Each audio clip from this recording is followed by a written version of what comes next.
Alright, welcome back. It's day 11 with Elemental Exiles. That means we're on to our 11th character out of 12. Yesterday, we helped Linda, Herald to the Moon God, Diligent Pamphlet, Pamphlet Solicitor.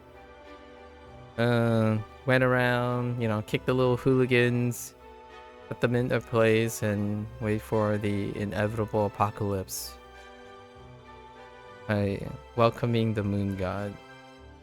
It was a very fun turn, kind of like a perspective, contextual shift on the whole due diligence, picking up the good work for a bigger purpose kind of thing. Linda has a very go-getter attitude. Kind of reminds me of an episode of The Office or something. Pretty good. Her thing was light, right? Light and alignment. So things worked out. Very conservative run. Unfortunately, Fred got in the way. Poor Fred. Alright. So let's hop in and do our last two. So I think we're gonna finally pick this guy. He's actually one of the 4 starter characters. So, Thalrin. Or Thalrin. Thalrin, we'll stick with Thalrin. Thali? Thali? Alright. So, Thali, Doran researcher. Thalrin was once a well-respected researcher known across the academic world for his investigation into the various forms of fire magic. But as he got older, he started to obsess more and more on discovering a cure for a medical disorder that has affected his family for generations. Oh, that's kind of funny. It's a vignette on the quote-unquote scientists, like the academic. Despite a complete lack of support from his academic colleagues, he sets out on a journey to find experts who can help him. Your interruption is obstructing the grand pursuit of knowledge. Yeah. I kind of really like these vignettes. It's most of their stories have like a fantasy twist on basically incredibly relatable humanistic slice of life stuff. So it's kind of humorous how it kind of edges between the mundane and the extraordinary. I can definitely empathize with this. What do you have? Elemental skill cards. Okay, elemental skill cards cost 1 less energy to play, but all non-elemental cards cost 1 more energy to play. Alright. It's like really far to right. We encountered him as we were discovering the last location. There's 1 more location down there. Is there anyone I have left that's actually close to that location? No, not really. Alright. So skill cards. Elemental skill cards. Although we can still block. What is this? Ooh. Blessing of Variety is nice. I do like that. Alright. We'll take it. What does your deck look like? All elemental. Interesting. Ocean Depths. Grass Guard is fantastic. So is Bolstering Blaze. Okay. Alright.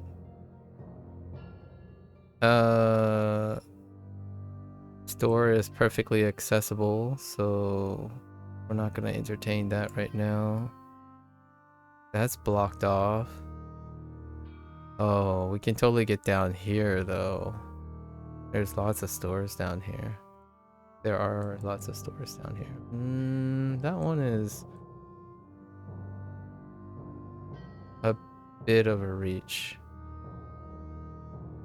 So perhaps. Wow. Really locked off, isn't he? We can go this way. Locked off, locked off.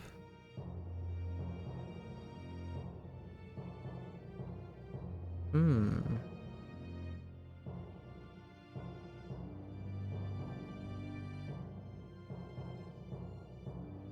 Yeah, we can run up. We can run up pretty far. We do have to make our way to the Demon Lord, so to Fred. Let's head towards there.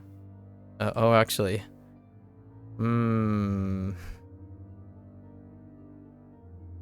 Which will still take us... Yeah.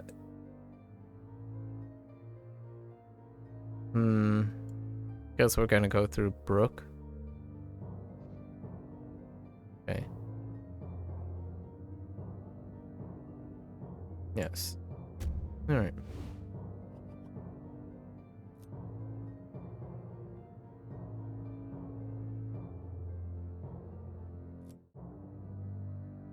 Okay. We have no alignment. However, I kind of feel like I'm gonna end up being dark aligned. Nah, this is too much. No penalty, right?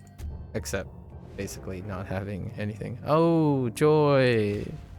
Elementals as a first encounter.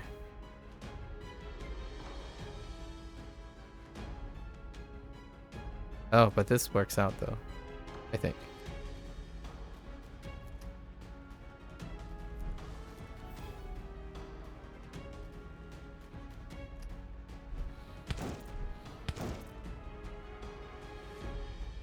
I suppose that's good. This is a strength.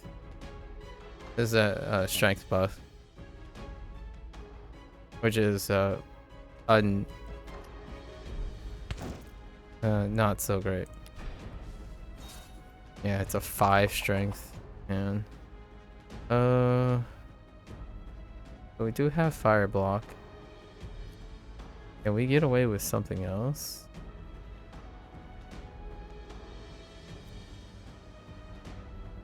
We can draw into a... No, that's not enough.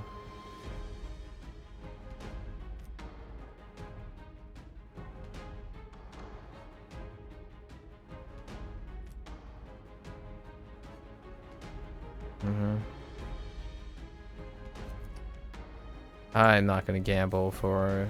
I'm not gonna gamble. Oh wait, I have exactly enough. Never mind, just kidding. I thought I was one off. Fine. Of course. And then immediately followed up with a strength into a vulnerable. I guess we're gambling. Oh. That's not too bad.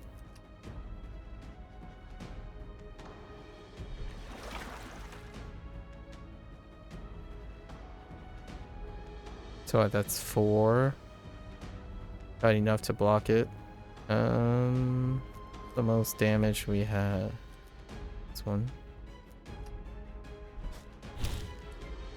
Okay.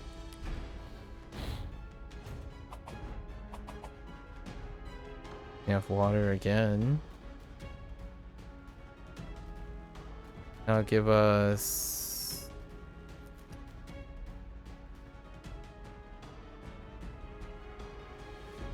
+5.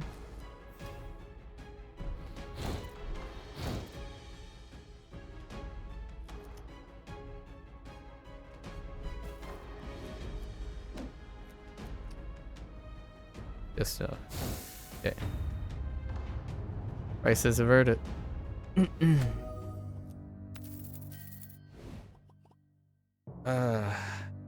So I guess it's a moment of truth. Are we going... Which side are we going? I kind of lean more towards the dark side. No memes intended. However, I kind of like double tapping as opposed to... Oh, but Earthquake is way difficult. We can lean in on skills though. Oh, there's Sub-Zero. We can lean in on skills. Let's just lean in on skills and see what happens.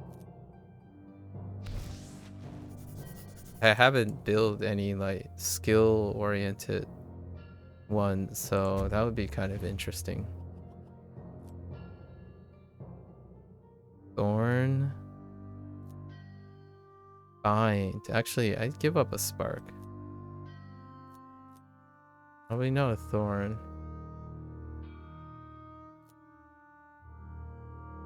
Actually, I'd probably give up a bind.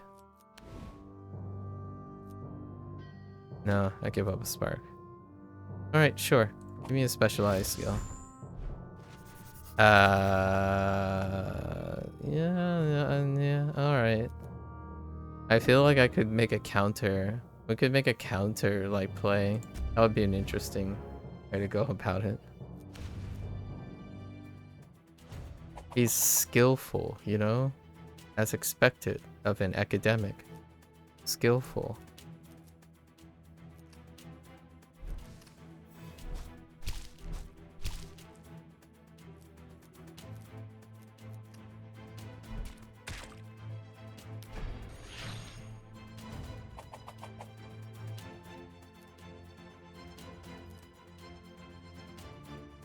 That's awkward.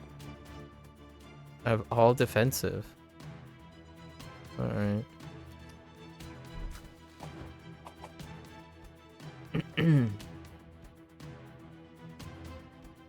It's still not good enough. Next nature card would be played twice, okay. What? Oh, there it is. I'm like, what? That does the next attack? Man, he has like really strong combo gaming. Like, holy heck, that's some strong combo gaming.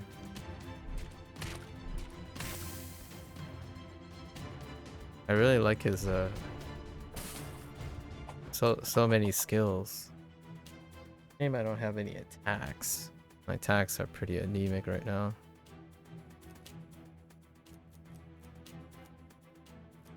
Let's try getting do we have a better attack? Nope. Let's just settle for this. Oh yeah, this guy's in Swiss Army knife at this point.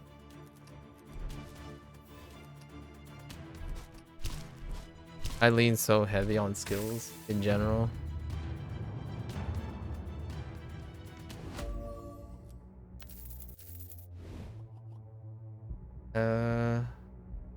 Discard 4 and draw 4. Yeah, I guess we're basically going to build a scrying. We're gonna be a scryer. Makes sense. I mean, it's thematically accurate, you know. Scrying. Fire block. Water costs less. No, that's too much. We don't have anything. No whammies, please. Okay. Other than we didn't get anything, which kind of sucks. Hungry. We can feed it something. I think I can feed it ocean depths. We can turn that into something interesting. We don't need a draw anymore. Although we don't have a water block, that's fine. Not bad. What do we got? Oh. We only have shard. I see. And bind. Okay. That's fine. I see what it does now. I was kind of seeing if maybe there's like some sort of tiering of the ability, like the rewards. That's kind of just okay. Obviously, there's no tier in this game, so I don't even know what I was expecting. Wait. This is non-elemental. Oh no. Oh no. Oh no. Right. I'm a pep. Okay. Mistakes were made. Not reading. GG no read.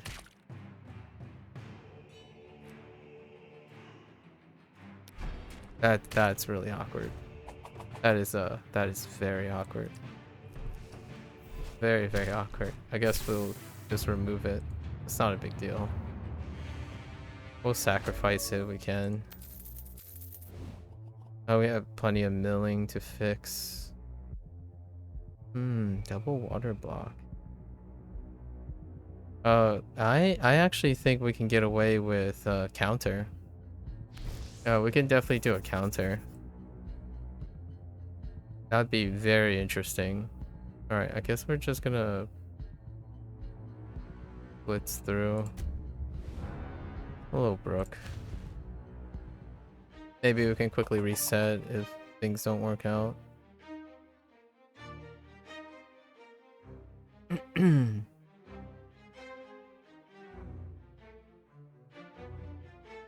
I like this.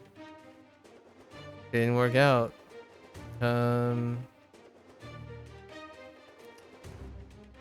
I mean, I didn't mean to do that.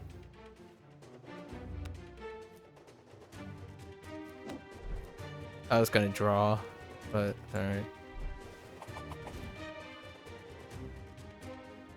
Dang it, I was gonna draw for that. Well.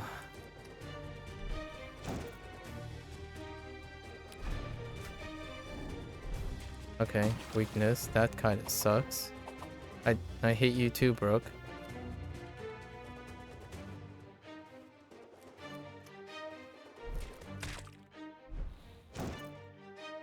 I'm gonna need you to calm down.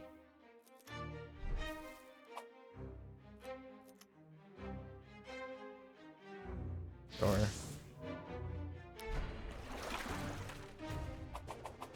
At this rate, we're gonna rely on counters.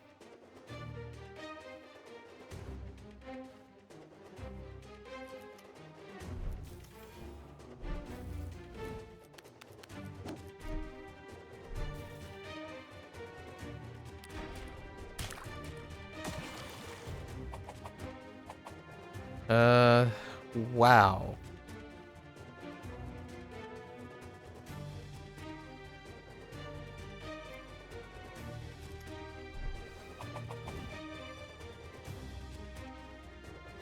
So we can double hit her. And then, oh no, I don't have enough.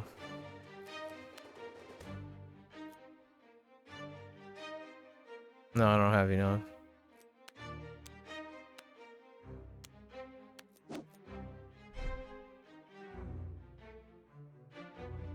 I don't have any fire either. I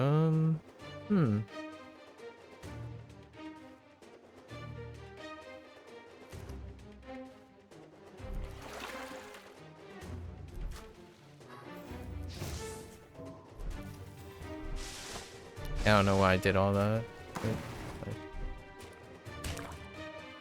We can apply weakness. Counter is pretty fun though. If we can make it work.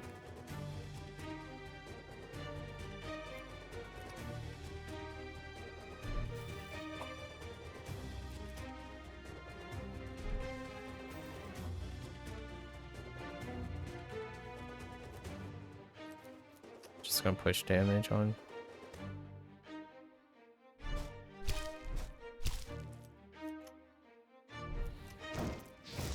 Alright.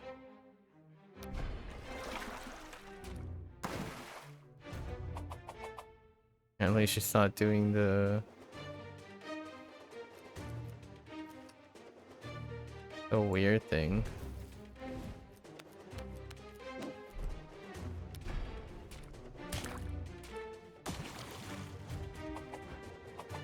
Yeah, and we're basically just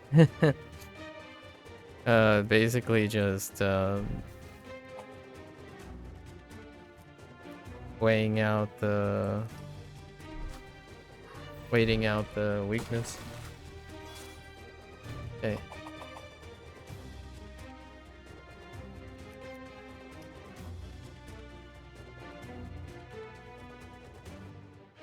Oh, interesting.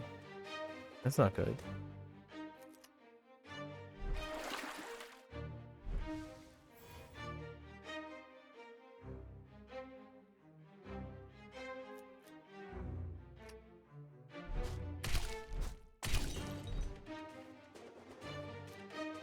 Yep.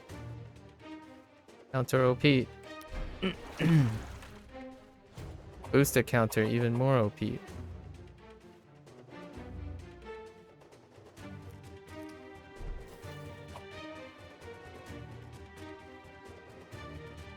I can't draw into anything, so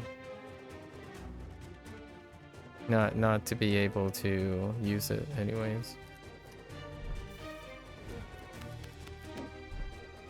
Okay.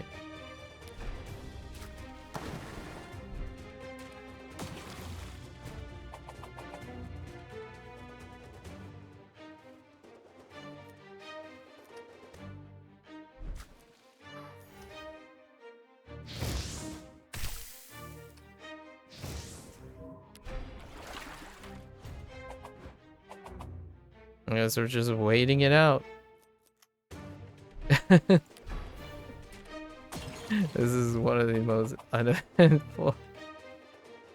No, yeah. I gotta get rid of these. I know she's gonna hit me again with it, but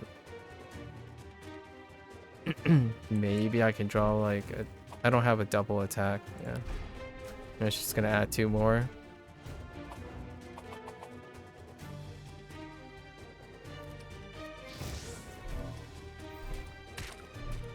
Basically, all my cards are gonna be expended at this point.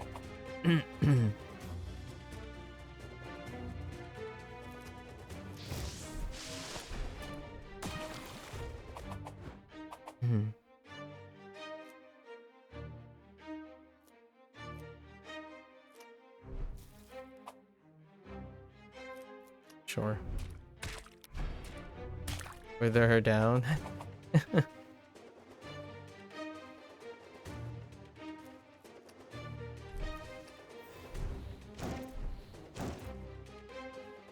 I have no way of drawing. Yay, Brooke. Amazing, Brooke. You're so engaging.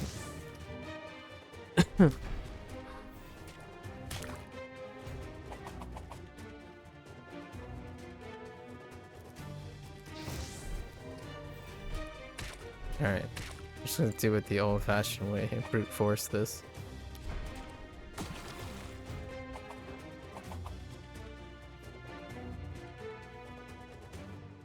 Son of a... Can I get bolster? No. Oh, this works. Ooh. That was something else. Alright. Oh.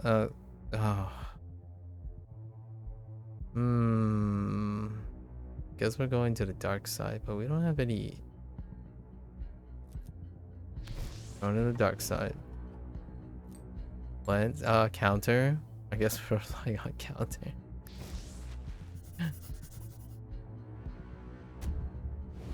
This is bad. Duplicate horde. Heck no. Heck no.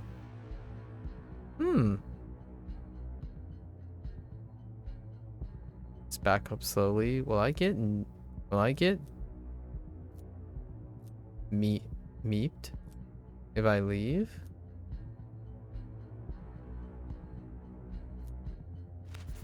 Nope. Okay.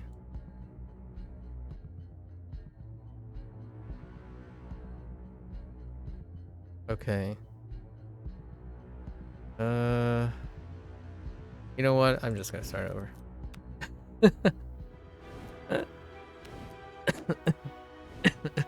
Let's start over. I don't like it.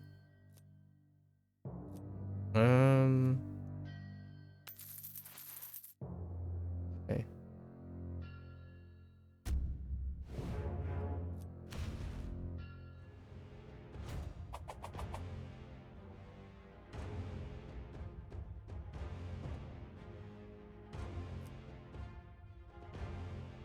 What is that? 6, 12, 14, 13,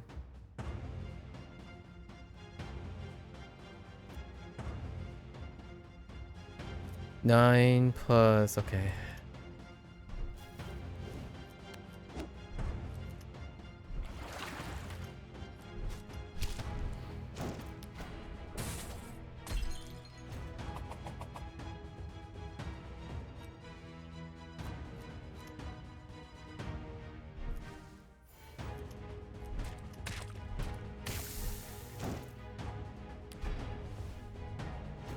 Honorable.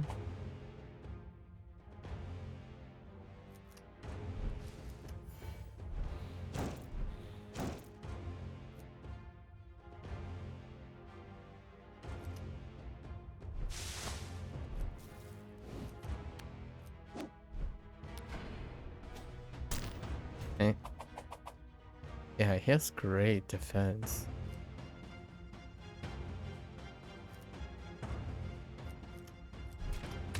Hmm. Hmm.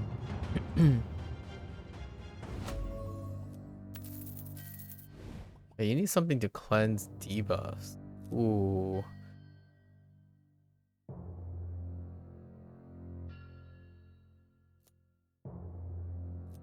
Alright. Yeah.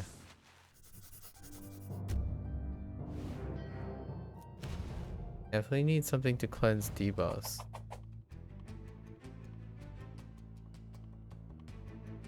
Oh, no. I know what that is. That's a weakness, probably. I can't take the person out. Heckin' weakness.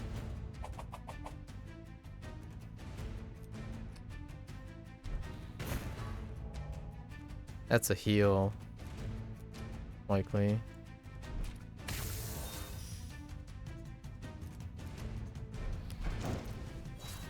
Oh no. Another strength. Okay. Okay. I guess it's attrition now. Might as well make it worth.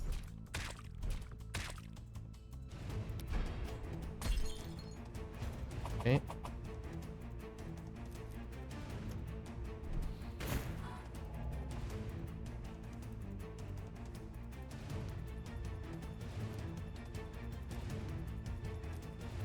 Two.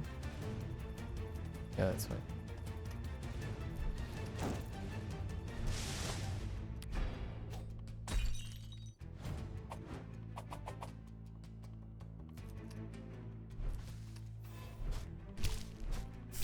Okay.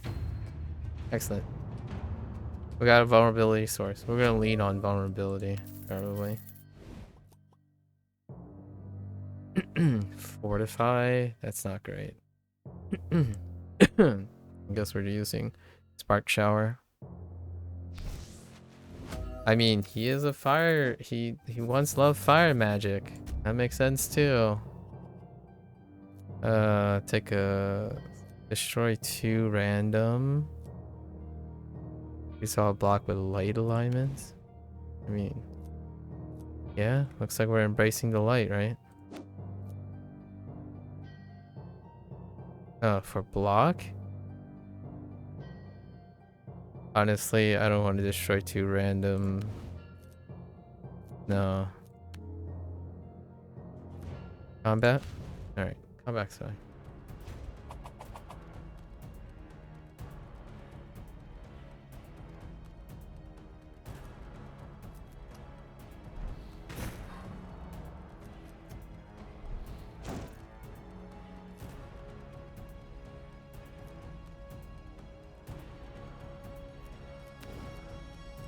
I can draw into the 1 water.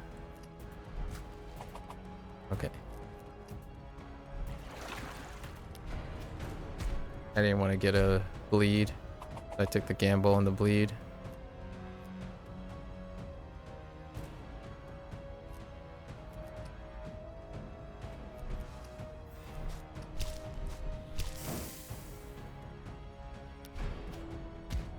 Okay. How much uses does it have? Not that much. I might want to consider. Alright. We're light, fire, vulnerable, and skill based. So these are gross, and we're just gonna pass. Yeah, we're gonna pass on.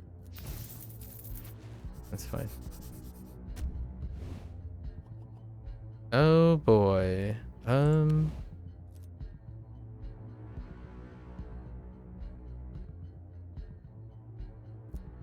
Guess defense. That's okay.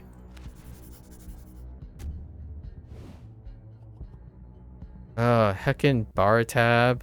Refuse. Let's go.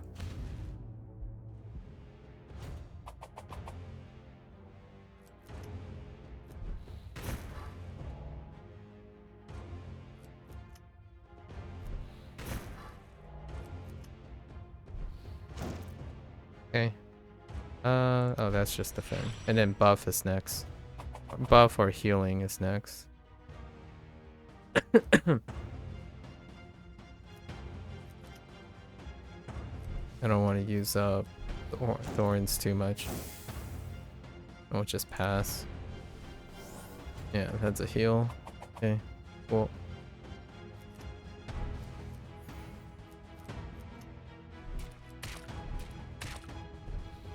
Gotta be efficient with our attacks for the time being. Not too many great attacks. Although Spark Shower and opening that opening attack is pretty good. Vapor Strike is very good off of what we have now. What is it called? Opening Blaze. Okay. Okay. Found an elemental. We can get rid of the other guy though. Like this. Into a Vapor Strike. Unfortunately, not enough damage. Things cost a wee bit too much. We could have taken this guy out.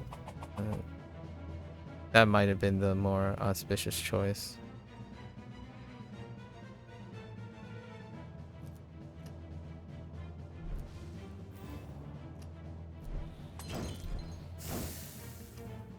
Although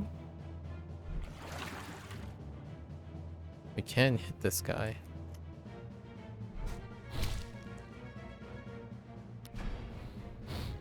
Okay. Oh, rip.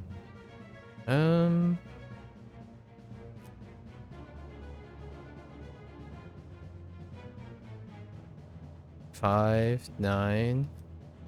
So let's see. 7. Oh, that light, that blessing.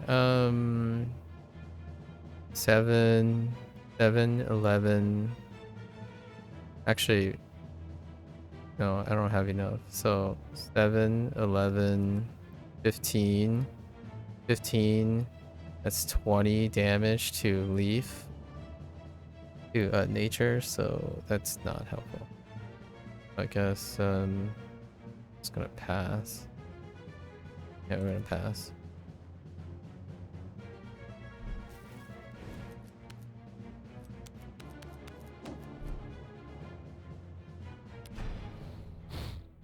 In nature. Okay, that's fine.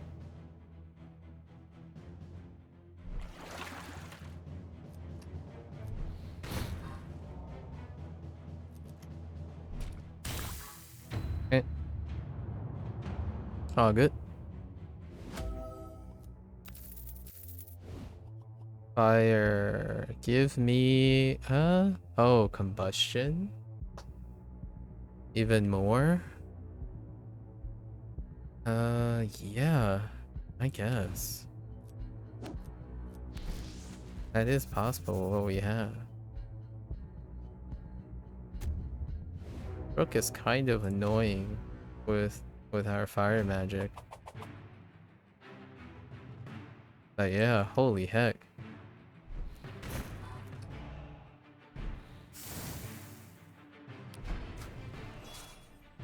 Alright.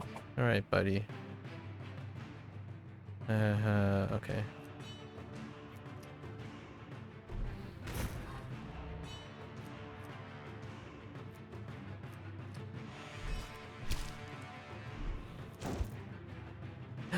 I misjudged it.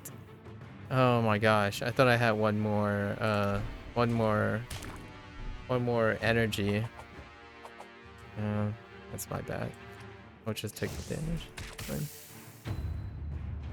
I thought I had one energy left. Like, so I immediately like flipped it and realized that I miscalculated. We have no skills. No skills yet. We're not going weakness. Just gonna grab a pot for weakness. Nah.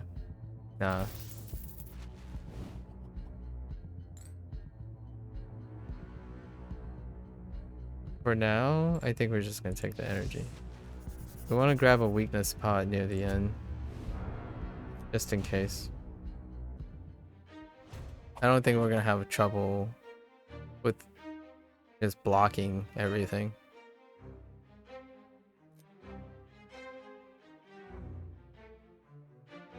Dang it.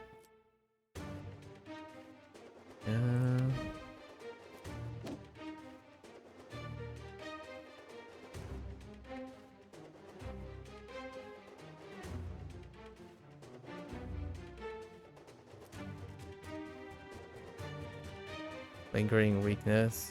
So lame.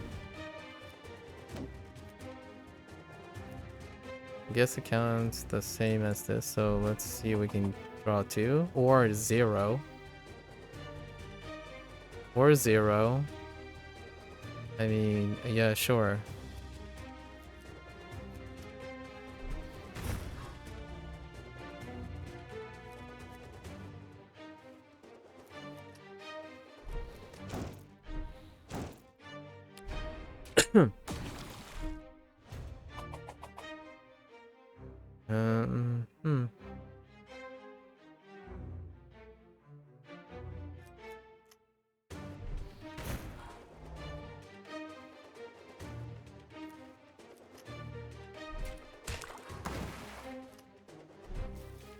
I don't want to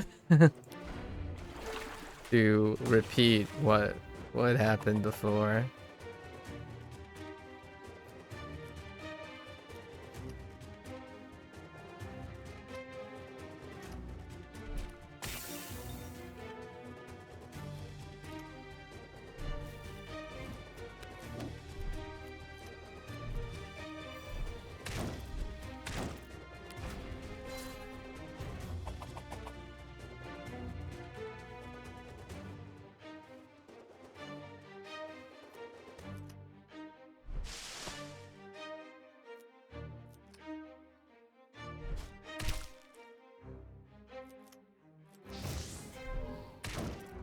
That's fine. That prevents me from throwing lethal, but I'm getting rid of the I'm deliberately getting rid of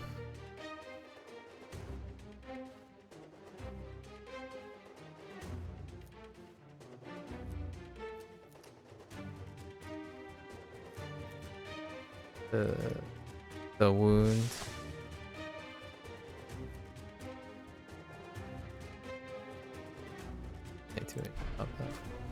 I don't know why I guarded. I was thinking maybe I could take it out. It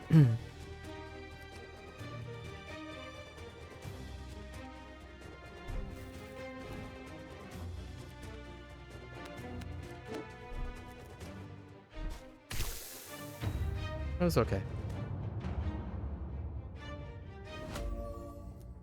I mean, sloppy plays so far. Skills, Blizzard. Blizzard definitely can come in handy.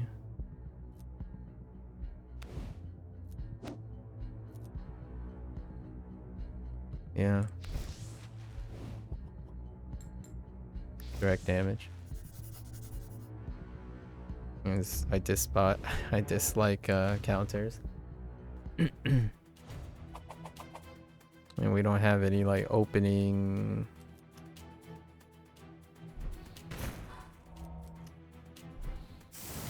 That's so powerful. Let there be fire.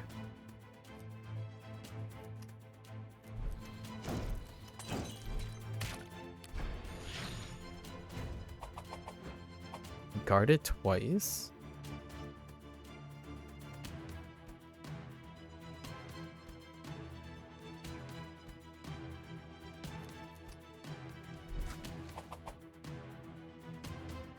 Okay.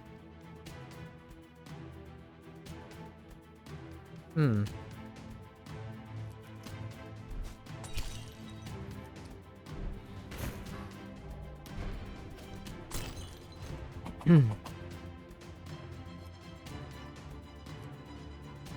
No, we're just gonna use the sparks. I kind of like my open blaze. Okay. Oh, rip. I didn't take into account the encounter that we were having. Okay.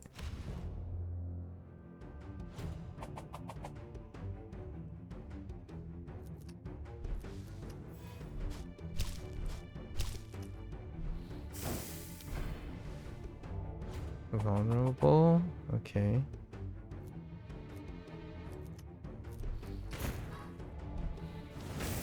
Man, that one, please.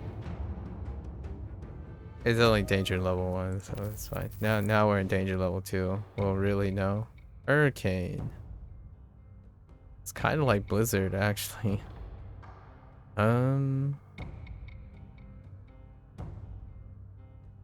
Interesting. Photosynthesis, and it's for 0. Oh, give me that photosynthesis. We can make magic with photosynthesis. I think we're good. Let's just pop and see where we have to go next. The secrets of druids. You find the elven druid performing some sort of ritual. Excuse me. I'm hoping you could share some of your vast knowledge of nature magic. The druid snaps out of their trance and snares at you.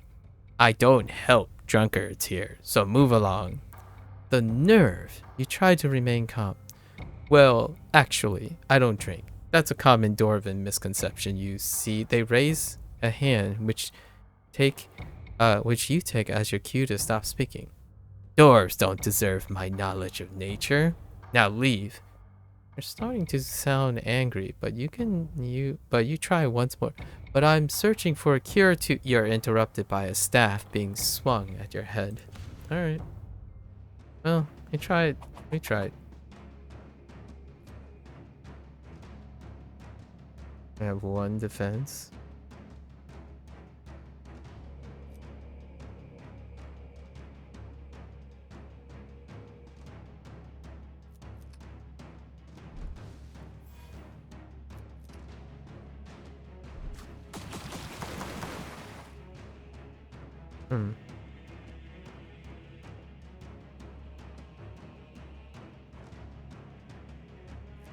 Yeah, photosynthesis is great. Once, like, you know, we actually... Oh, that's awkward.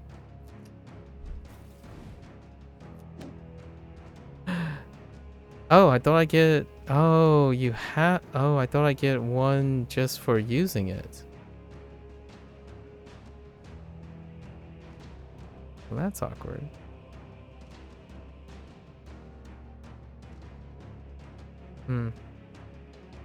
No, I'm okay. I'll take the 3. That's my bad.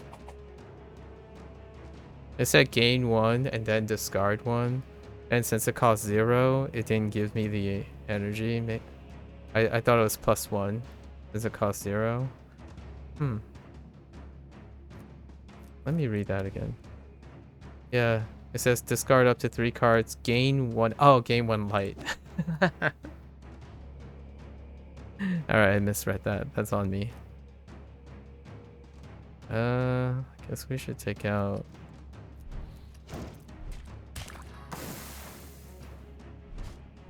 GG, no read. Oh, you healing. Yo, healing butthead. I wonder what kind of debuff that is. No time to think about it though. We want to get rid of this guy. Oh, okay.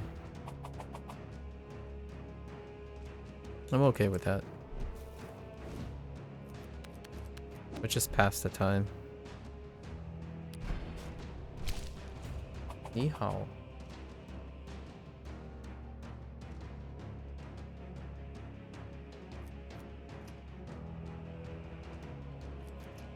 We can place the vulnerable.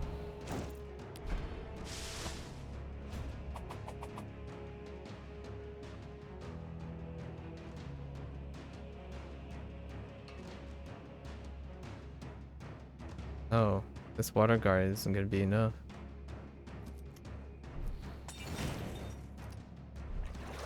That's fine. That's 1 damage.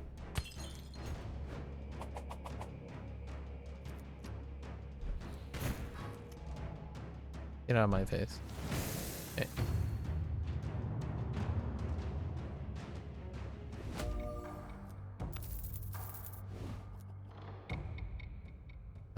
Earthen for lingering poison.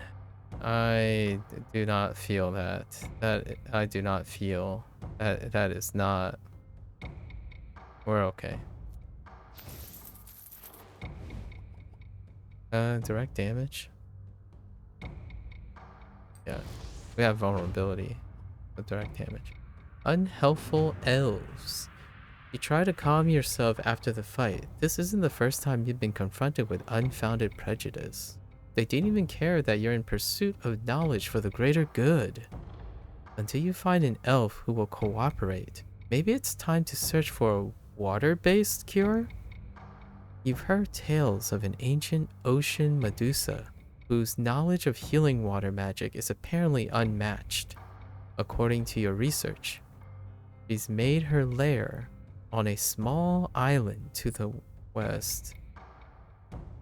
I wonder why island to the west is capitalized, like island and to the west like that is capitalized. It kind of reminds me of Journey to the West. What's my mother language? Tôi講福州話，福州話。我係英文講，我教三米喎哩，三米喎哩。我講福州話，我媽咪佢爸爸講。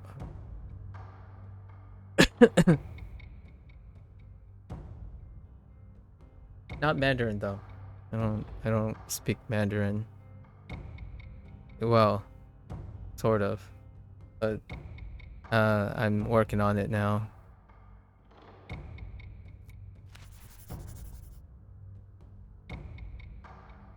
Uh, 我说福州话，在家说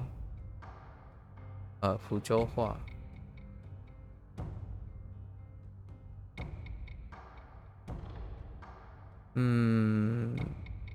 Let's see. Where are we going? Okay, so we're going over there. Ooh, okay. Alright. I guess we can open one store. We can also collect on this store. Let's open the guy first though. Go here.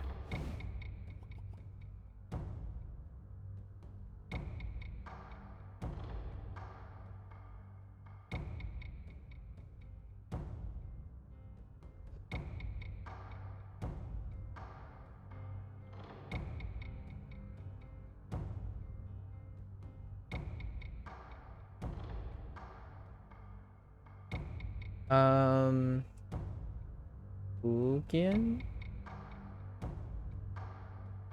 In Minan?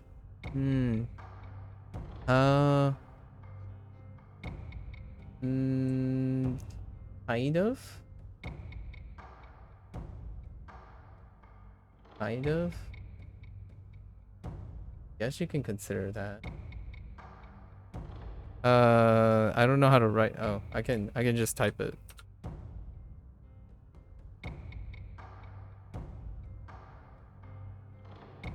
Huzhou.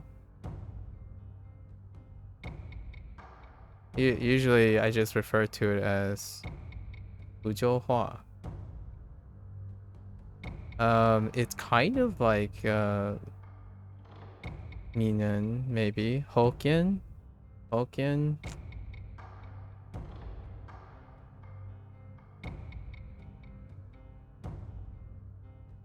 Let's see. What happens if I ignore them? That's probably... Let's just pay the guy. Can you give me a blessing? Oh, okay. Oh. Thank you. Let's see.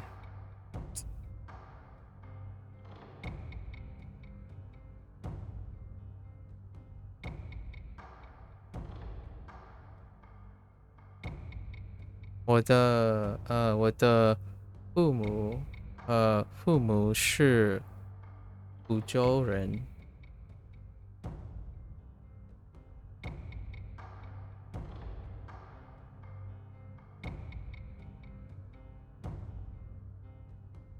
Okay, let's make our way over. In hot water. Alright. Well, we got grass guard. So I think we can bop this guy. And that guy has a counter. Oh, I guess we can work on that guy. But this guy has a little thingy mabobber. I don't like. Oh, it's not enough.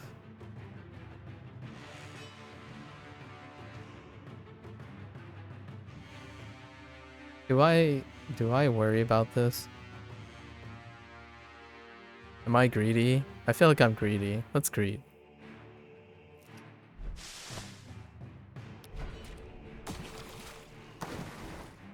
It's a soak. Okay, that's fine. Oh, rip. I should have aimed at this guy. Oh wait, but that's fine. Sort of.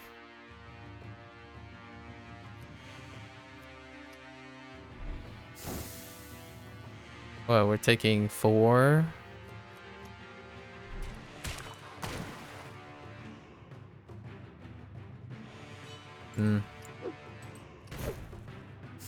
Counters, I tell you. Counters.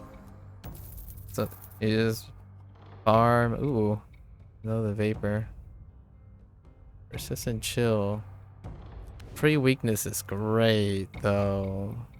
Yeah, I think we're gonna take persistent chill. You got me.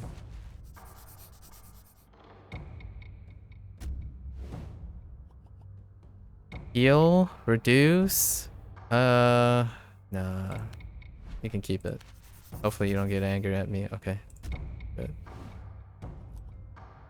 Add a random card. I think we can take anything non-elemental, right? Let's just do it. And I got a non-elemental. Thank you. Thank you, hypnotic artifact. You are such a joy. You are such a joy. Ooh.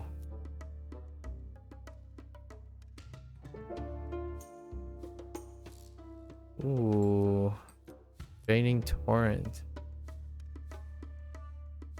I'm looking for like a toxic blast or something. At this point. Train, what do we get? Combustion? Another combustion. Avalanche is too hard. And that is disgusting. Yeah. Okay. Thank you. Alright, so we made it to this guy. We don't need to trek harder.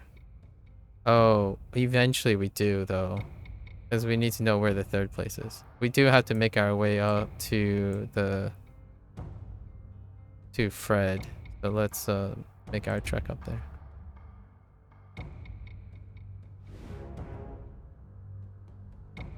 你叫你家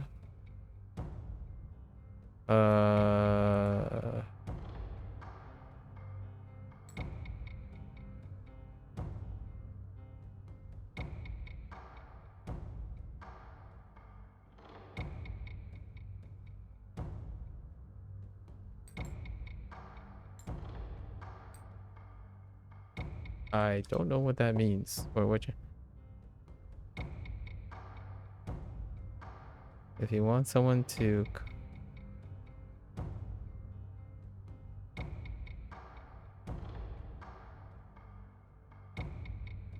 I don't know what that means.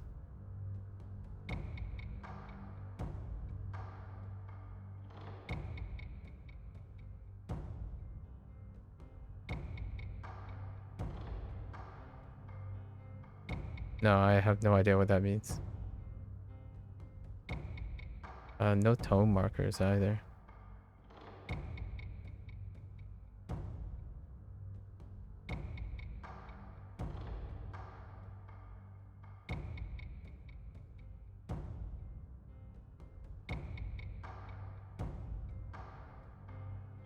No idea.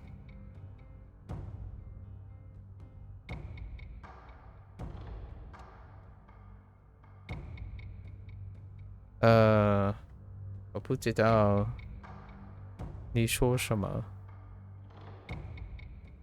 It means, are you full?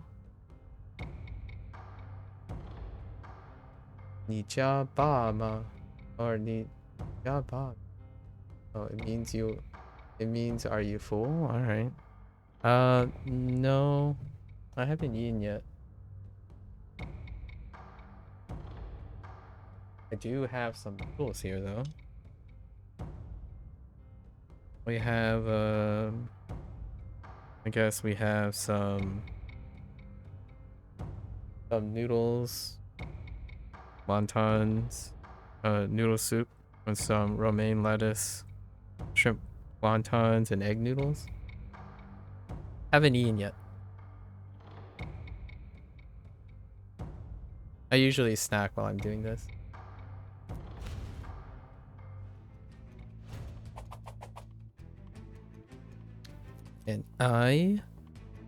Can I rip this guy? I need to rip this guy. Let me rip you right now. Right, meow. Okay. We'll apply weakness. Oh, no. Just kidding. It ended up being this guy. Ike. Oh, wait. No, that's fine.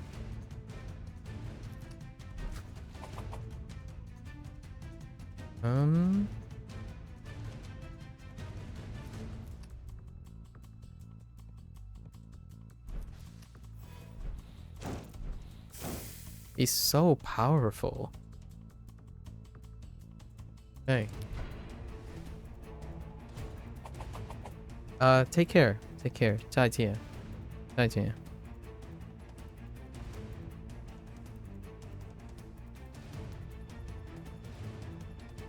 谢谢你. 谢谢你. 再见.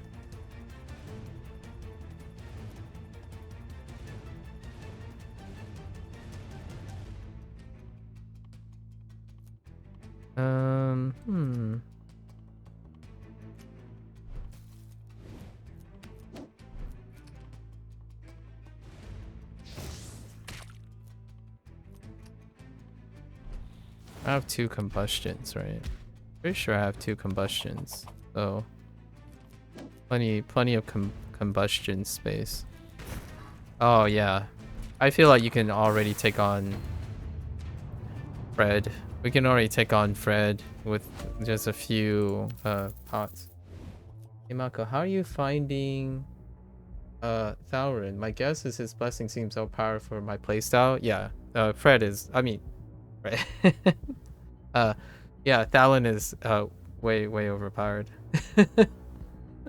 It's like it's basically everything I kind of want in the character, I suppose. He's my next to final character. I did quite enjoy all the other characters though. We did Linda yesterday. I might have hit the point to up the difficulty.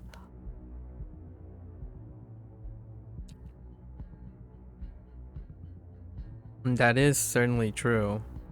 I'm not really about the difficulty life. I'm more about the exploration life. But it is kind of nice. Also, I checked the scaling on easy. I checked the scaling on easy because someone mentioned that easy is too hard. And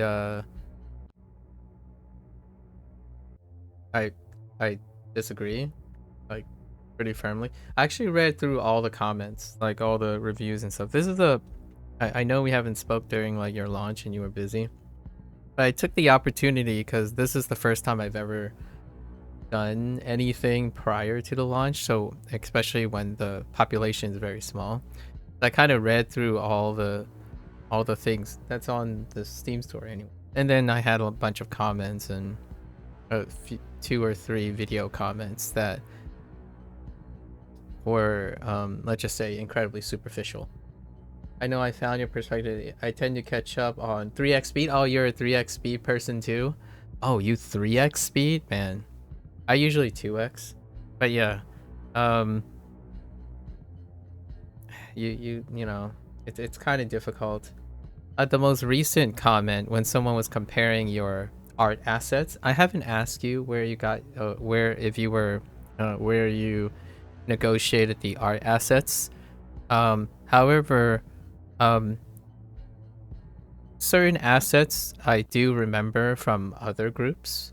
However, there was one person who was being like incredibly superficial, and they compared it to this game, something like Chronicles of something, New Marath or something. I haven't ever played it, or actually, I don't know what it's called. But whatever it is, you get sweeping generalizations like that, and what happens? Oh, for your own game, I can 3x. I have keyboard shortcuts to slow down when necessary. Oh, I see. What you call it? Yeah, how's post-launch? How's post-launch?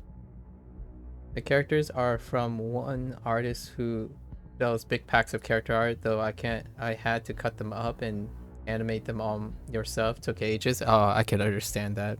Yeah, because you're gonna do the you can do the static movement, but have like the movements, and then I can see that you've vectored a lot of those up, and then move them, like give them like the breathe life into their animation. So kind of more like a picture book thing, create separate like those separate elements and have them like flex and move a little bit. Spent most of last week sleeping and recovering, just back to work today. Ah, okay. Well, I hope you had a great rest. I most certainly had the same comments over and over. Yeah, the skeleton animation system. There's a skeleton animation system. Okay. So real talk. I'm pretty sure the artist that you had, this particular one, I don't know if you played Across the Obelisk, but I'm pretty sure they used the same artist asset pack. This one, it was used for I think it was Track or Hunter's Mark or something. And that's kind of how I understood that you probably also, yeah, skill icon packs. Yeah. So when someone says things like oh yeah, this looks exactly like this, honestly, when I looked at the game, it didn't look anything like what I mean is the comments like that tend to maybe put me down in a specific direction when it comes to people's comments. And I was like addressing a lot of the statements where it's so, I'm not one to encourage people to stick to a singular idea or idealistic idea. So oftentimes I make a lot of commentary on how one may enjoy things they choose to do, as opposed to try to wish that everything is exactly the way they want. And I think that's one of the things that I've come to harp on a little bit while playing your game and reading all the comments, because it seems like a vast majority of the limited commentary, like the people who are willing, I really appreciate that they do share those things, but it it's not the difference between being constructive by highlighting your elements that you may be able to shift or something, or propose or encourage along the side of your intent, versus I just want this to be something else. If you know what I mean. Like, there's a different, like, I would love to hear more comments or individuals who would say, oh, I know what you're trying to do, and this is what I think is happening. Maybe if you do this or try these things, it gets closer to your vision. As opposed to, hey, can you just remake someone else's game? And that is acting as constructive criticism. Like, oh, this is not like someone else. Well, you're not that. You're not like trying to remake something. And the irony here is you still get bopped for either being similar to something or not similar enough to the thing. And that's kind of very disappointing. Yeah, I decided a long time ago to not comment on any particular review for your games, but some of the early ones were a bit disappointing. I can imagine, actually. I can quite empathize with that. My one regret at this point is that I kept the visual layout of Slay the Spire. Yeah, so the GUI system, right? Like this type of layout, it really makes for thumbnail. Yeah, saw the screenshots, made assumptions, and came in expecting exactly. I think the optics with thumbnails, which I experienced as well. So just by happenstance, I've received like 2 or 3 comments because my thumbnails are basically a capture of your game, and by extension, it's easy to generalize. And basically, most, in my opinion, the most vocal minorities, I'm going to say vocal minorities because there are plenty of people who enjoy and don't say very much. They just like being part of the experience. But the vocal minority tends to ad hominem argue against and criticize against all the people that are associated. So not only am only you're making a Slay the Spire clone because of a thumbnail that, no matter what the way you look at it, they're gonna focus on the fundamentals that reflect Slay the Spire. And by transition, I'm playing a Slay the Spire clone, so I myself am stupid and generic. So that's the nature of optics, unfortunately. Ironically, the players who haven't played Slay the Spire broke the game faster. I would imagine. Hello there, FIs. Going through Genki. I'm glad you're getting a start on the textbook. Yeah, the clone assumption is a tough one to overcome. Yeah, and you know what?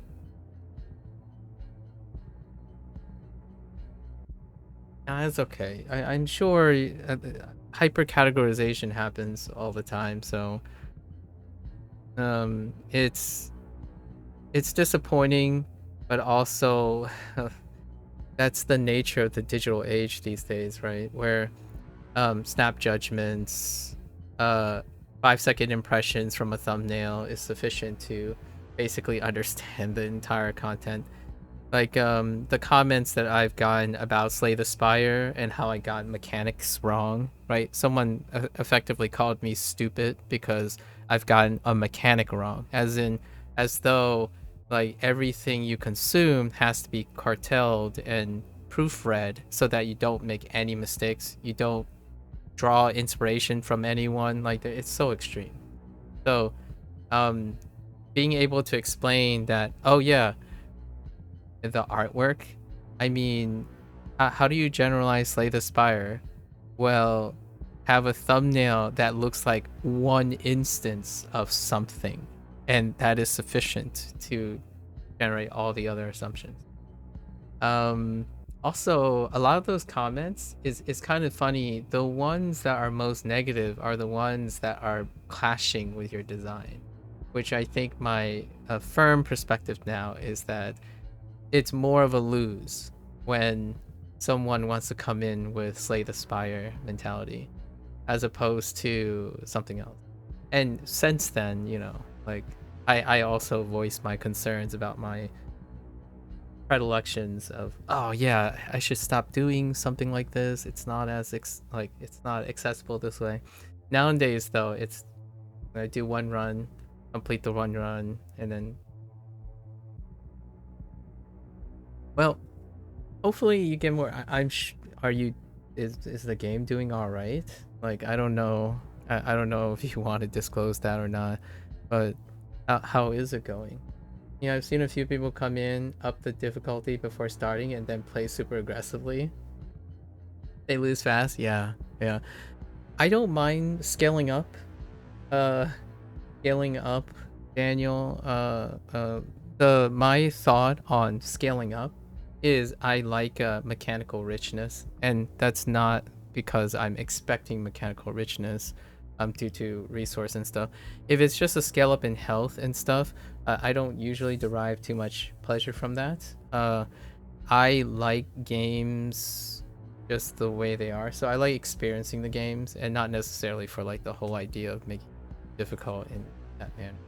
So for me, you're probably not going to see me be too concerned about scaling down or scaling up unless I have some motivation to do so. Like if someone said something about it, or I'm incentivized to do so. So if you were to put something interesting in there, like say there's another fight after Fred, wink wink hint, I'm just kidding, I know you want to continue moving on to build more, make more games, but if you place something at the end of very hard, that's kind of something, or like an achievement or something. I enjoy those things, but usually I'm not out to pave myself as some person who gets off at doing high scaling and stuff. I love experiencing the game. In fact, there are times where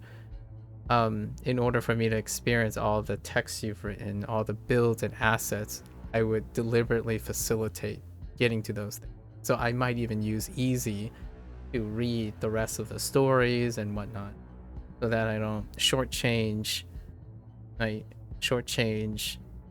what I can consume from a video game.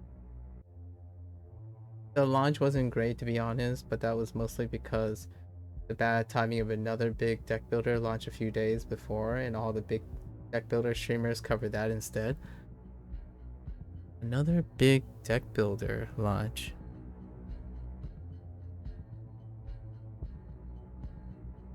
Oh, wait, but I wonder which one you're referring. I wonder which one that is. Which one was the bigger one? I saw 3. It looks good. Big team out of Russia. Oh, knock on the coffin. Yeah. Okay. Yeah, I saw some modest ones too, and I guess that is one of the nature of launching. Yeah.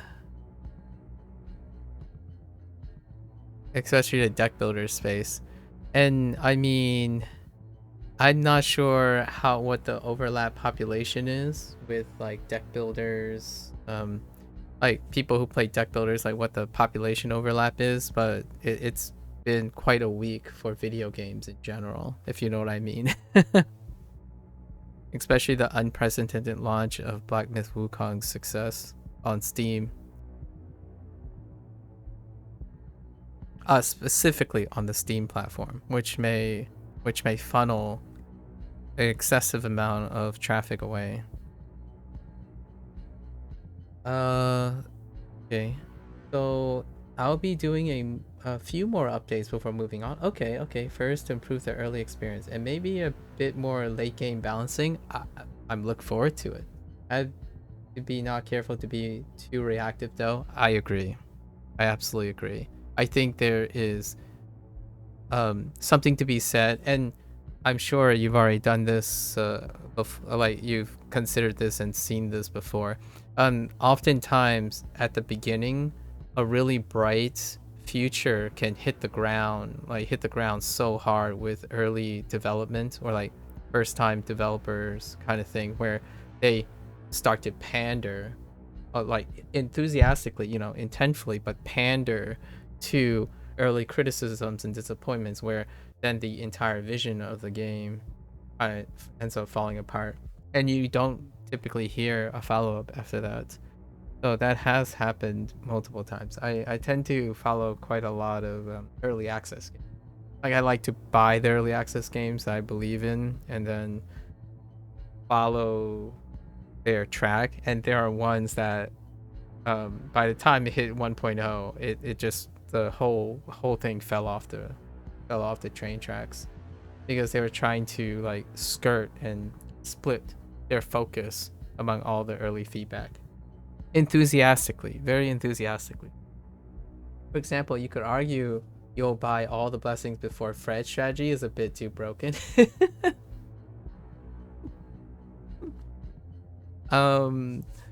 Let's just say, for me, I'm reactive. I'm a reactive player. So if you wreck that strategy, then I will find a new one. So that's kind of like the idea. But I think that's a totally valid strategy since it's fun. Yeah, like I make things work, and I often like to do it in a manner that is different from other games. So I do like that you could do that. The strategy to me is incredibly rewarding, because you just don't have that in, guess what? Slay the Spire. I mentioned it a couple times already. Like, you don't get to choose to do that on a track game. Like, if you're on a track, right, and you just get a 50-50 thing, sometimes you might feel rewarded for saying, oh yeah, like I had the clairvoyance of doing greed plays. You just don't get greed plays, in my opinion, in so many of the other conditions, and that's a different mindset. I think playing your game with a greed mentality, like just constantly greed, like you're drafting greed, like constant drafting greed, it's so fun to see it pay off. Like, you get a power trip at the same time. Obviously, most of the people that are criticizing your game are disappointed that they don't go on a power trip naturally. Basically, like, and my arguments, I'm sure you've covered some of them or have heard them, like the tier system, the constant idea that you should be getting stronger over time, and all your tools be getting stronger. You don't necessarily feel that in this game, and I think that's both a great thing to advertise, but and spin it in a way like, this game isn't about power creep. Like, I don't necessarily think you'll ever get satisfaction from power creeping. It's a consistent play. You're trying to be hitting above the steady state. And then there are opportunistic moments, and I kinda did it that way. It's very, very rewarding, in my opinion, for me. But you can totally choose to cripple it if you want, because that just means I have to do something else. I'm really that kind of person. I do something, it works really well, and like, if you're not reactively making me do something else, I would need inspiration elsewhere, right? Like, I like doing that kind of thing most of the time. I'm actually pretty happy with where normal difficulty is right now. I would agree, actually. I really like it.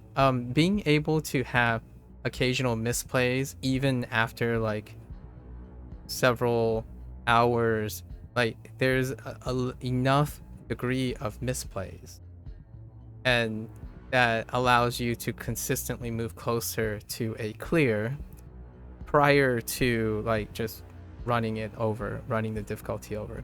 And easy is there as an option. And the simplicity nature of scaling just the enemy's health down and the attack damage health down leads to one to curate the same strategies or the same approaches while seeing how well they scale. So you can always pop it down.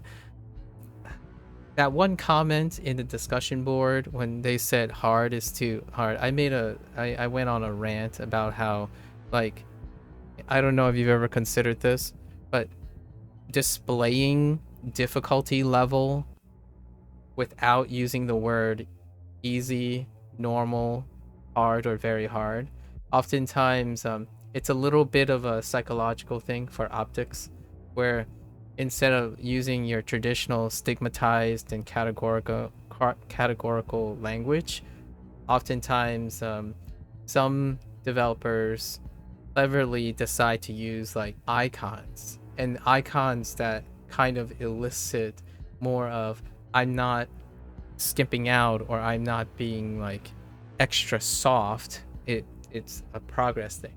Like for example, one skull stands for easy, two skulls stands for hard, so that it doesn't feel like there's some psychological propensity to be disappointed when you can't complete the game in normal, and you're like a better gamer if you don't play on normal and all that stuff. Like don't play on normal, that kind of thing happens a lot, and I've seen a lot of developers made some clever ways to do that.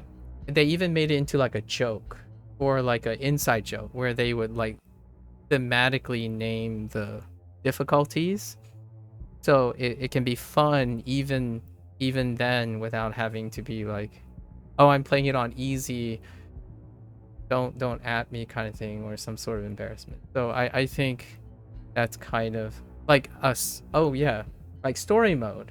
Yeah, like call easy mode story mode. Exactly calling story mode easy mode. That's something that has become more of a staple in my opinion. My first thought was that.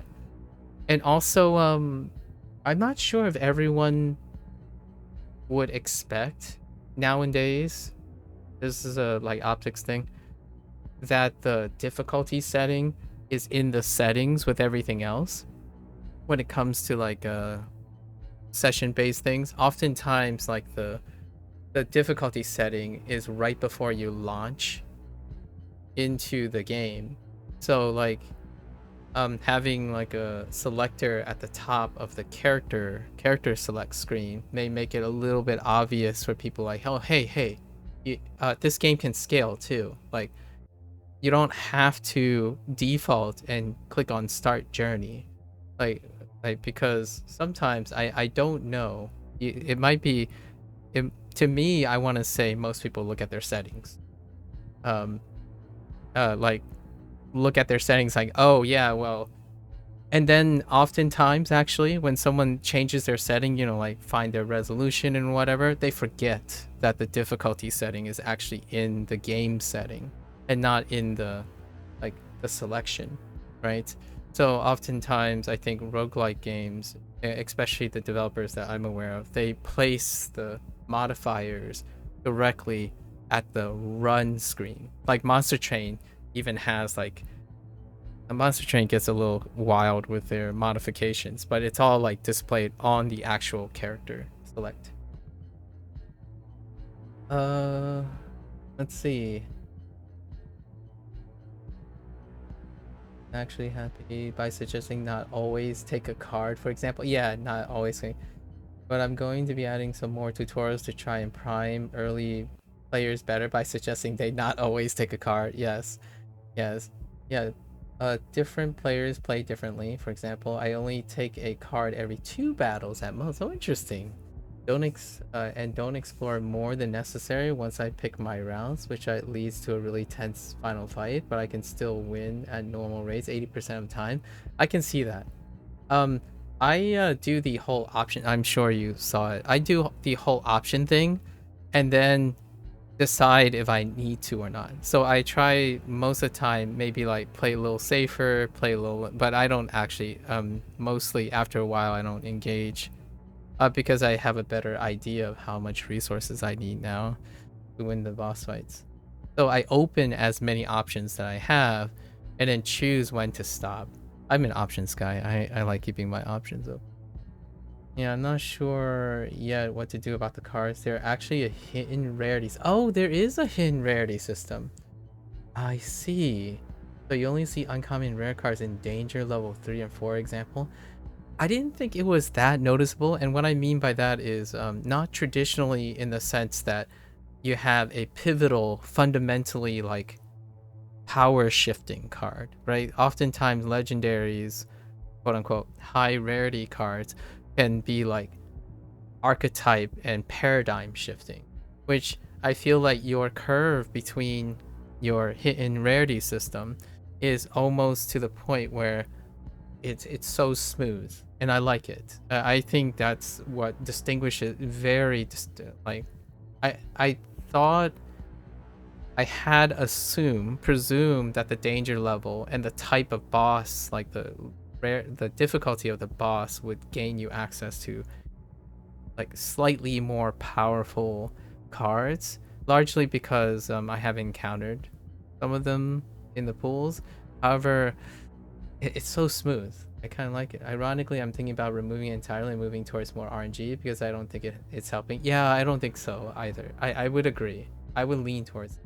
Yeah, and the scaling works surprisingly well since it's the same game, but the difference between easy and hard for the same people might be battle taking a few more turns. Yes. I think it worked out brilliantly about the scaling, just simple scaling stuff.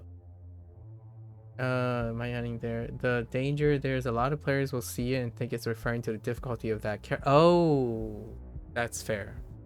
That is actually fair. There might be a miscommunication.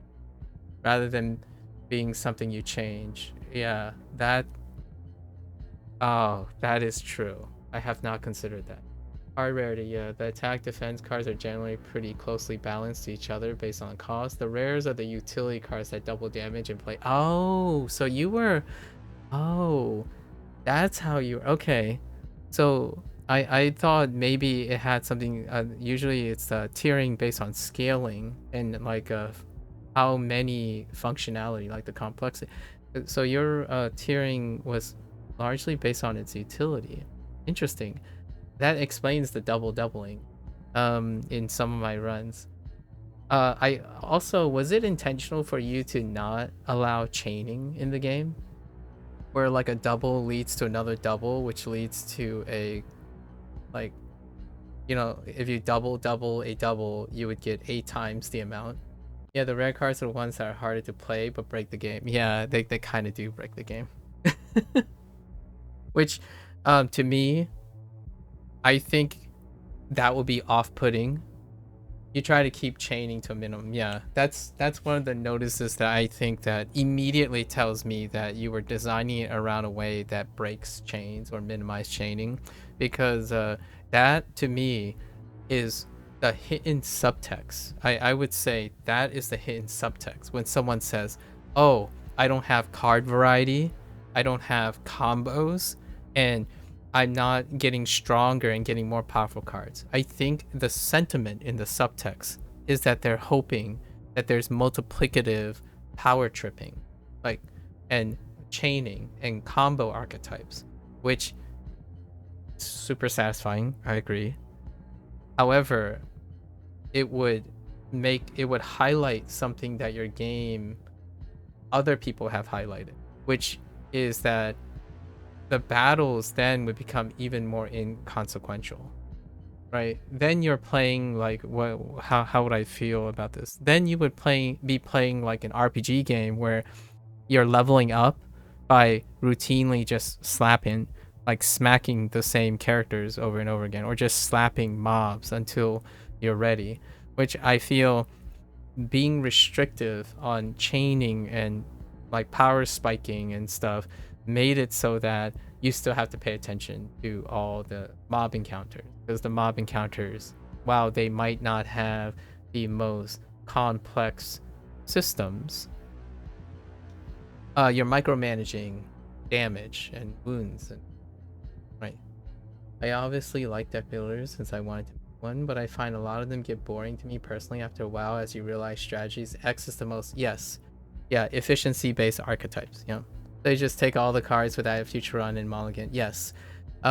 Immediately, I would say, you didn't even need to tell me that. Your game communicated exactly that idea, to me at least. I see it as your take on, hey, let's work on reactive play. Let's work on micromanagement. Let's work on not saying, hey, I played this game for a while. I'm going to do a tier list. If you get these cards, you will win. So like if you can, it's kind of like Hearthstone draft, kind of, where like if you just follow a tier list, right? And you keep going from top to bottom. It's like, oh, this value is 6, this value is 4, right? And you just keep going for the high value picks, you will consistently make out. And also you can find combos and you will only enrich for those combos, and everything will feel samey in that way. Which then begs to argue, how do you build a system? How do you build a system where you can do the opposite? Like, how do you not have a metagame heavy deck building? Well, then you have to scale everything.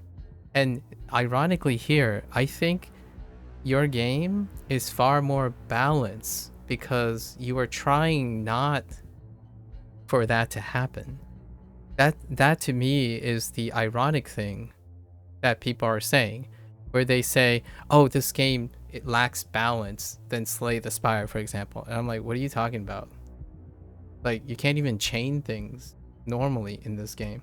You know how unbalanced Slay the Spire is? They mean fairness. I think the word they're trying to say, in my opinion, is the feeling of fairness. As in, like, if my boss is OP, I want to be OP.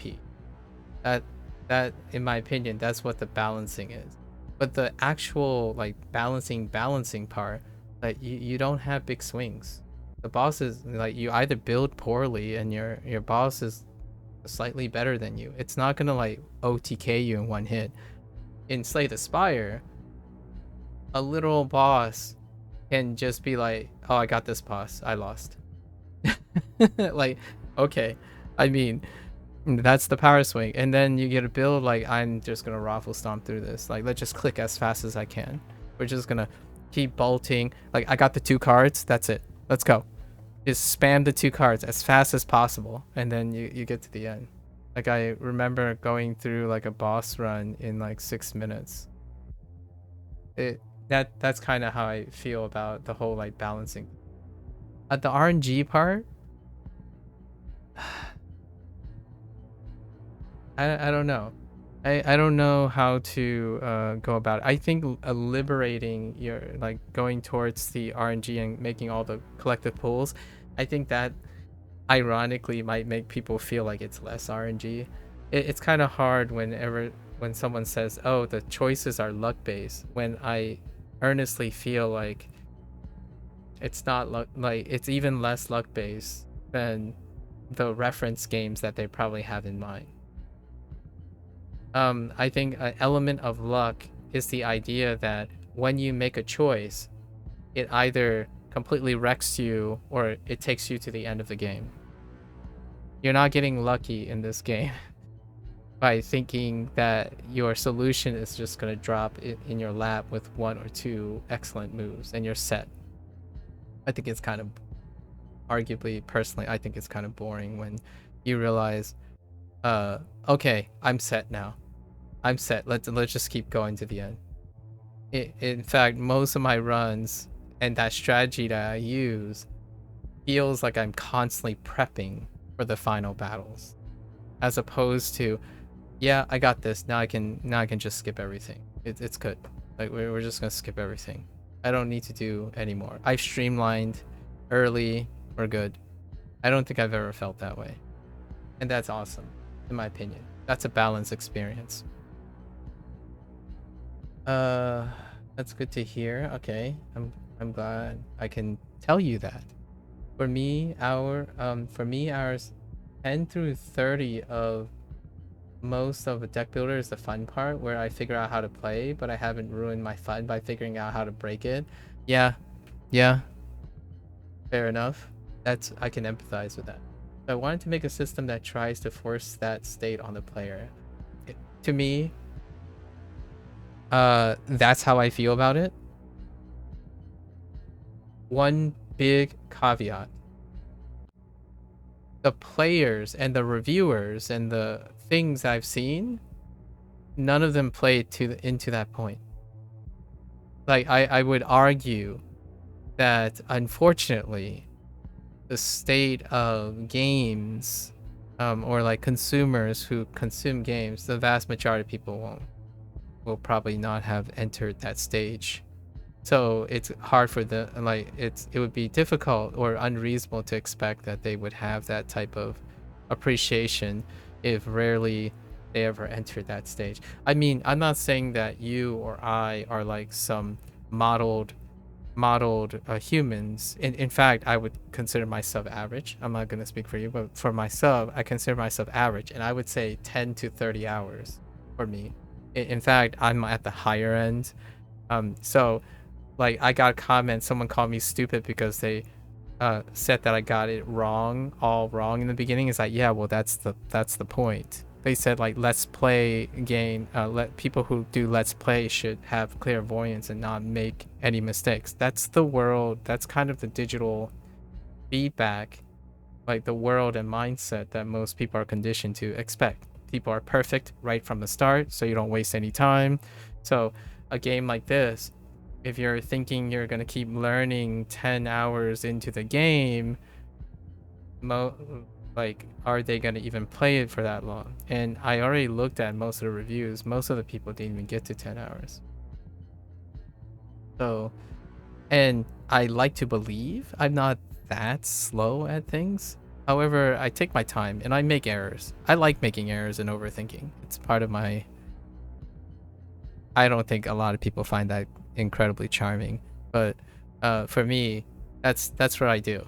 Like, I played lots of deck building, like lots and lots of deck building for at least 200 to 300 hours, and I have a background in like competitive card games. However, I'm like a newborn baby when I play a new deck builder. I read all the texts, I make errors, I overthink about things, and this person said that I was an idiot because I got it all wrong because I didn't realize that nature, the weakness is 200% multiplier. I mean, okay, well, that's the comment that people make these days. So 10 hours, I think 10 hours expectation to 30 hours is very modest. I'm not sure what your time is, your time frame that you expect people will start breaking your game and whatnot, but generally it takes me a very long time because I'm busy just messing around most of the time. I don't focus on winning or breaking well late into the later stages. If not, I might not even make it towards that. It's a very low priority for me. Funnily enough, one of the original reasons behind trying the durability mechanic was to allow me to add really unbalanced cards. Oh, that's interesting. Like a super over that only have 5 use. Battle bands did that too, where they had like really nice cards and they were one-time use. So in a way, that's kind of how I view blessings and other things like items and stuff. So I don't necessarily think you even need to overpower cards. I actually think items are overpowered because they're instant. To me, lots of anything that's a gain of action, I call it a gain of action, as in like you can do it out of turn, like stack breaking. To me, just functionally in general, will end up having the most utility. So consumables break the stack. MTG, I'm referring to Magic the Gathering, obviously. So breaking the order. So like if you can only do 3 things most of the time and anything adds a gain of action, like you can gain an extra action, then like proccing passives and stuff, they tend to be already OP enough, in my opinion. But you ended up taking those cards out as they went against the rest of the game and were super abusable if you farmed them or got them. Like, yeah, quite a few people bounce off the game after 1 or 2 failed runs. Yeah, it's tough. That's why your main focus for the next update is, yes, more early tutorials. I agree. That's great. I'm curious, and I do play tutorials, so I'm curious how you're gonna go about encouraging certain play styles, right? And obviously, I have no influence in that. But generally speaking, rarely do I choose to do something and sort of like quit without having a learning experience. So in this case, yeah, I mean, I don't know if you heard the comment I mentioned about it. It's kind of a double edge. Those people who like dip, they might still view it as a time conserving thing. It might give you like the benefit of the doubt. So it can lead to good PR. However, that good PR comes with risk because whatever they write, somebody will maybe potentially misinterpret it.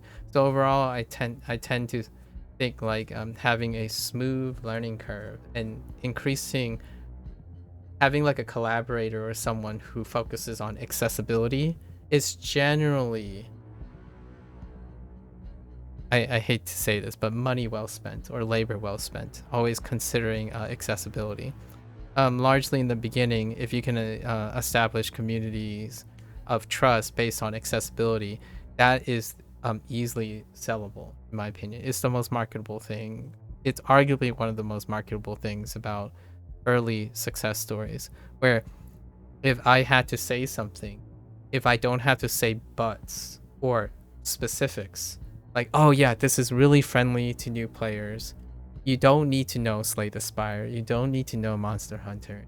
And there's such a lean in that that immediately screams, if people are saying that, in my opinion, then it becomes less niche. Obviously, deck building itself is kind of still quite niche, and what you're doing is very niche because I think it goes against a lot of the other principles. And so you have to, in my opinion, encourage yourself to find a way to make it approachable. This game, I would say, is kind of approachable, but I kind of love that it's not approachable. That's my own personal opinion.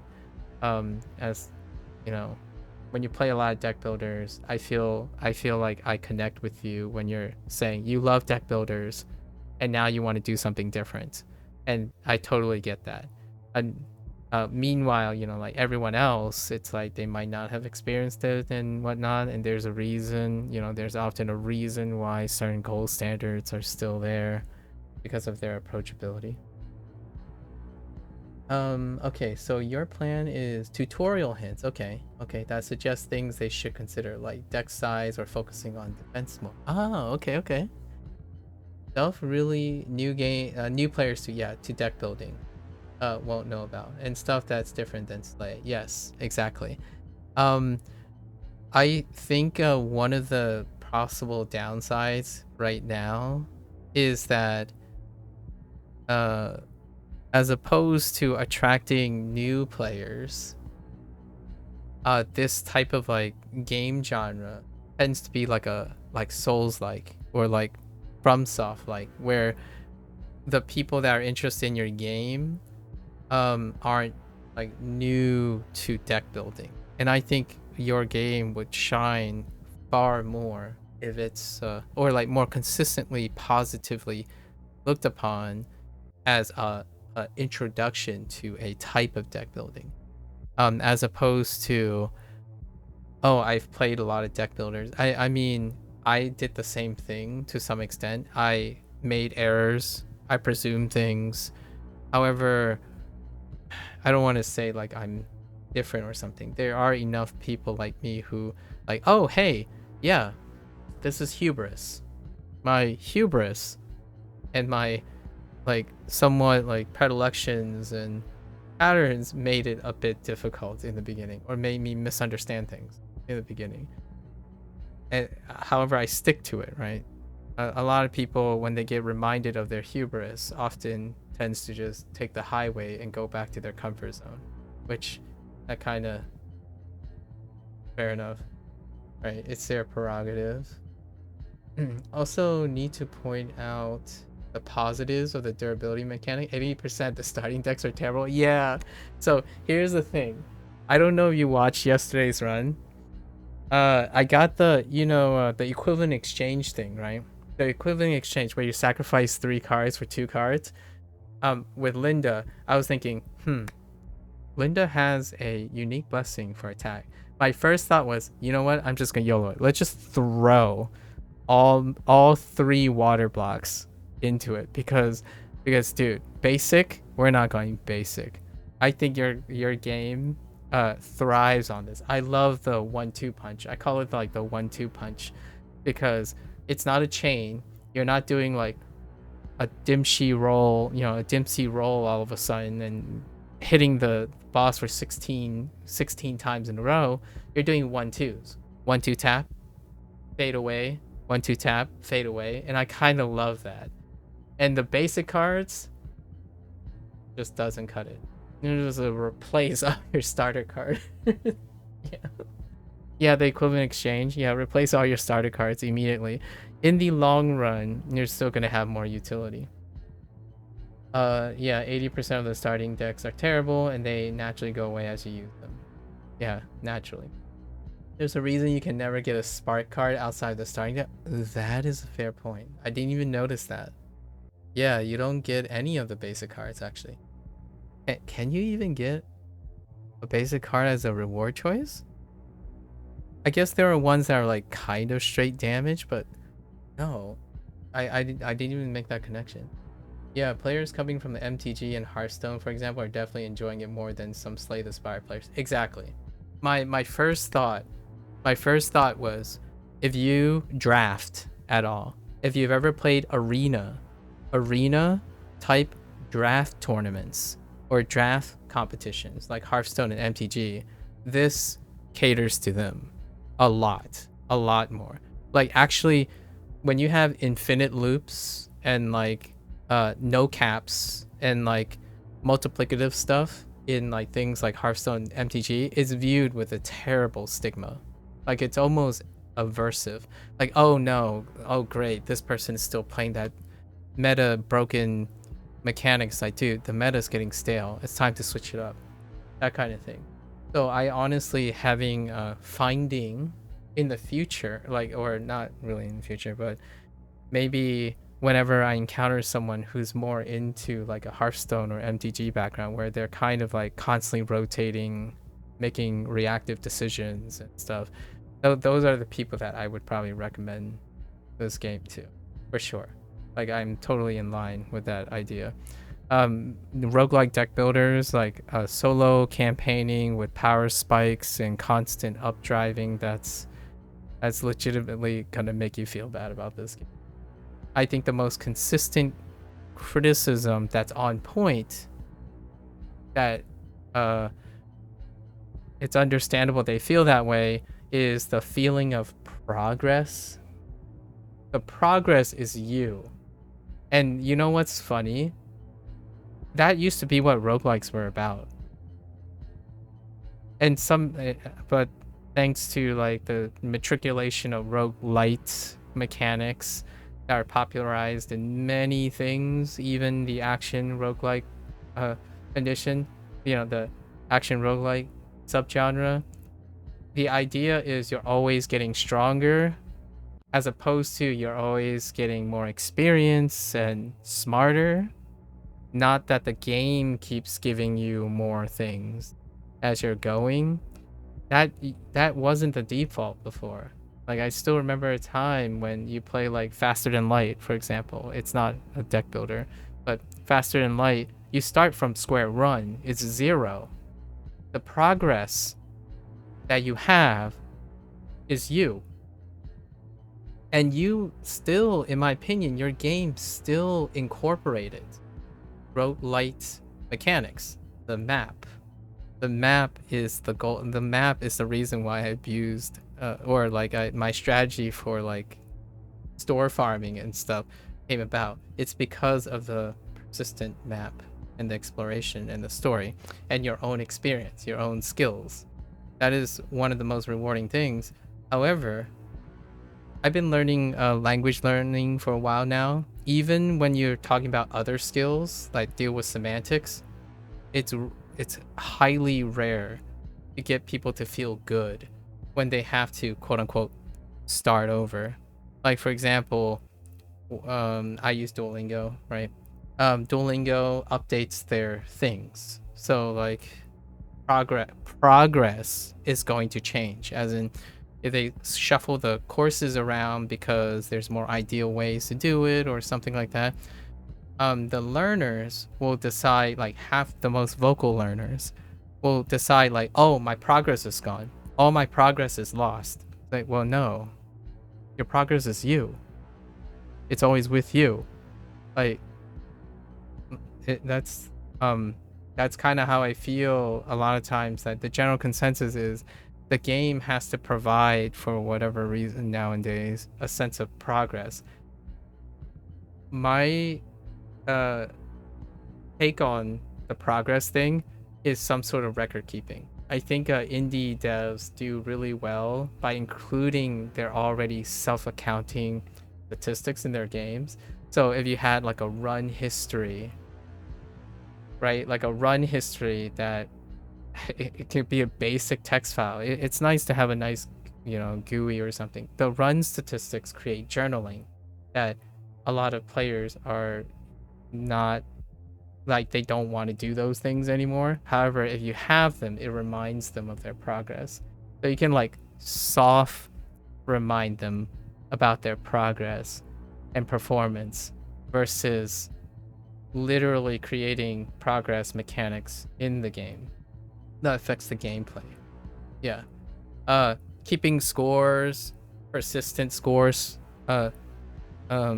like data oriented things. So like, hey, you've done this a bunch of times, and then here are your friends who do this much and stuff. And obviously leaderboards can be hacked, and that happens to indie games, but generally speaking it still corrects for itself. Like most people know, like, oh, this person basically cheated and whatnot. That's perfectly fine. Even then, having statistics to compare yourself is kind of the lower, like the less resource heavy development thing that one can do because of the digital age nowadays. The propensity to measure one's progress, whether it's a number that goes up, awesome. That's usually a band-aid, I suppose.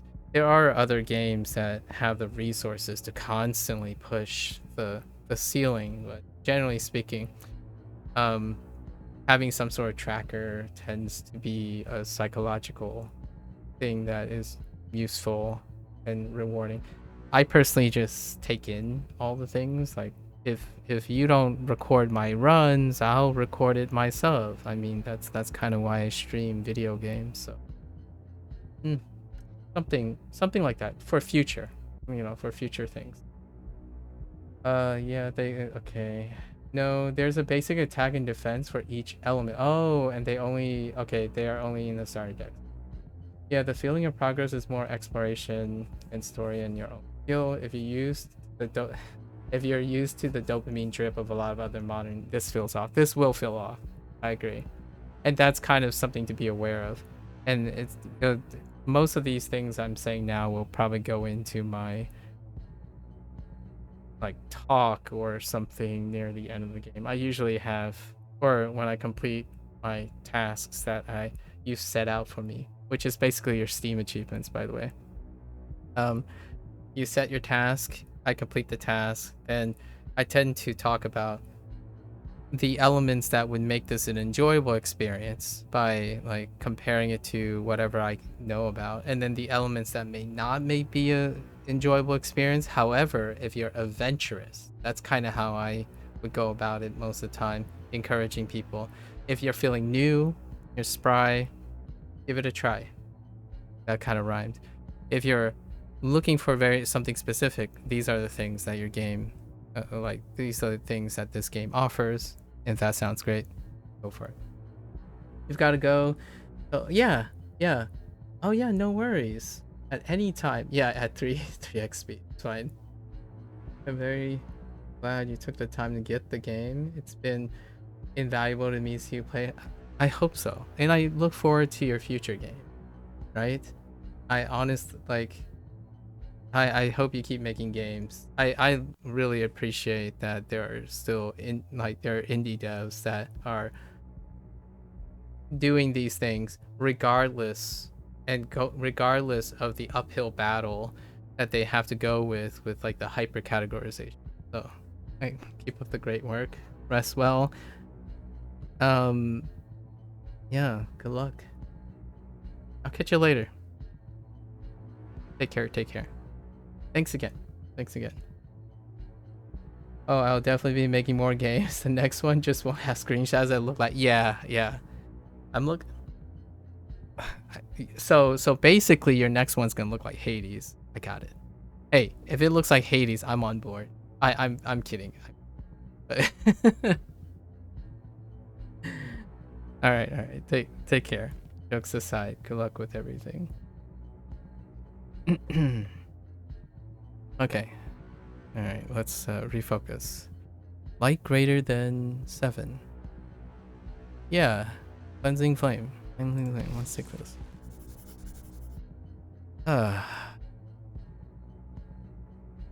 Okay. All right, where were we? We got to make our way up to Fred. Ugh. You know what? I mean, we're already gonna lose this anyways, right? Yeah. Here, you can have it. Enjoy. It's defensive. Alright, let's go up here.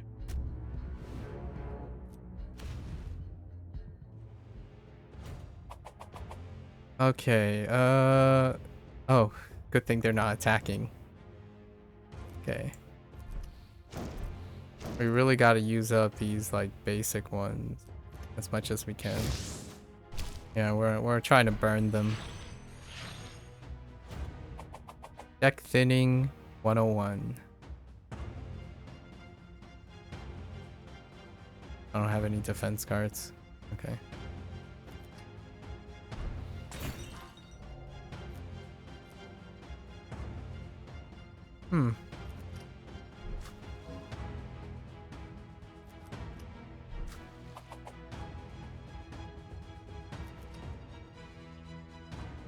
Dang. Yeah, fine. Yeah, we're really powerful. Very, very powerful.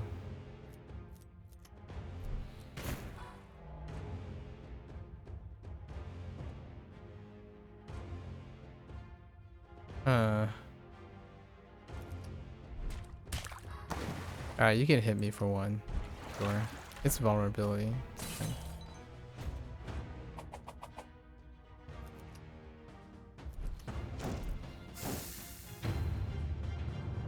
Okay. Okay.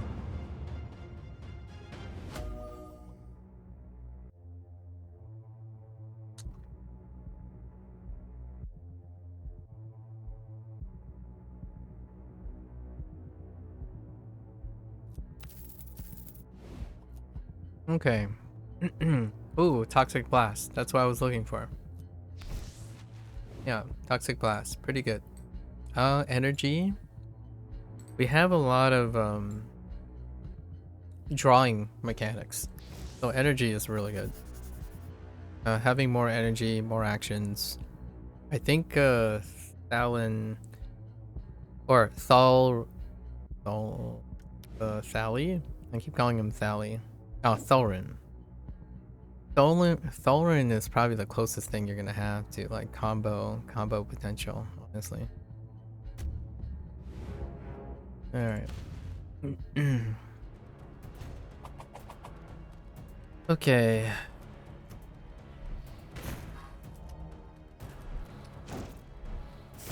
Okay.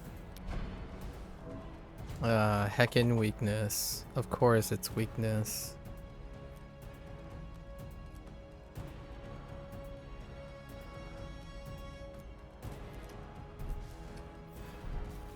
Oh, but Toxic Blast is dark. That could ruffle my feathers a little. It's okay though. We have like tons of light sources. Enough to balance it out, I would say.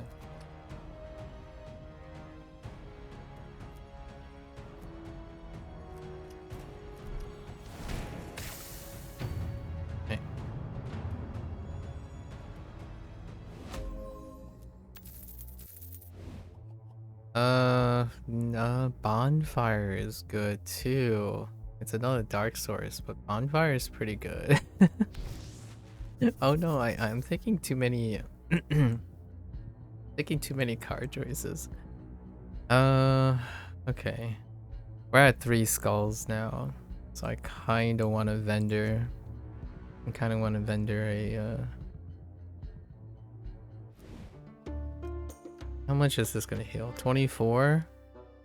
Yeah, let's be safe. Oh.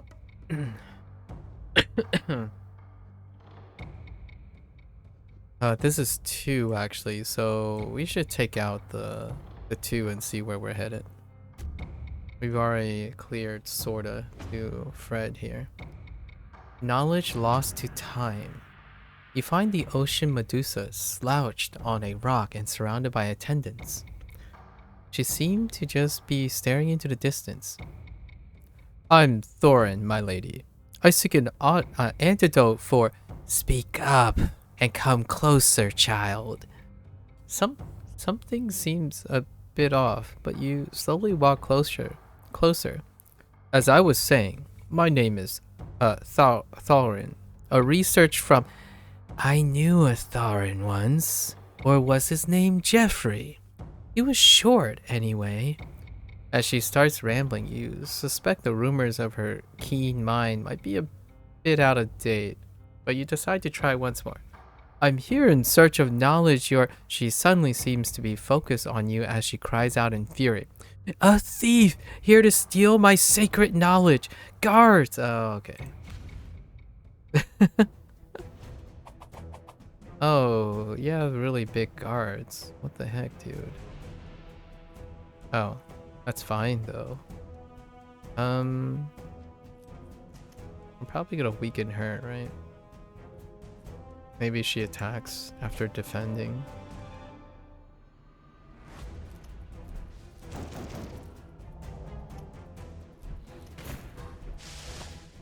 Right.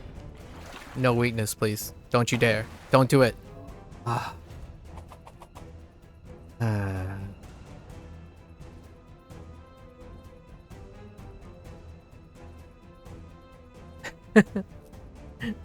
It's all... Why? Why is it always weakness? Alright, let's just... Oh no.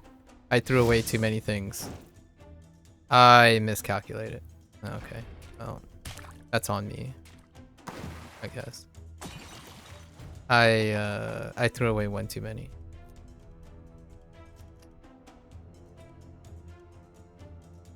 Oh no. 10 damage to the dome.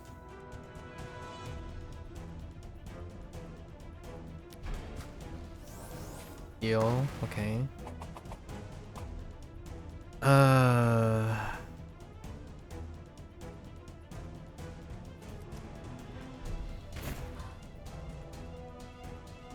don't know what that buff is.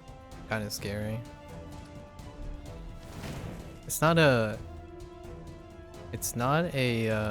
debuff though, so I'm okay with that. Alright. I'm okay with that. Alright, now we're back.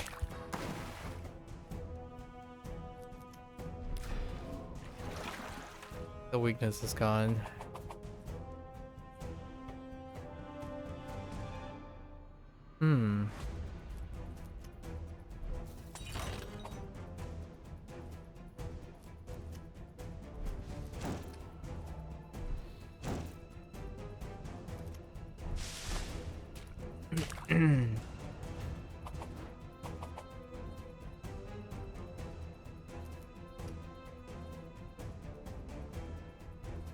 Oh, this is such a good card for a start.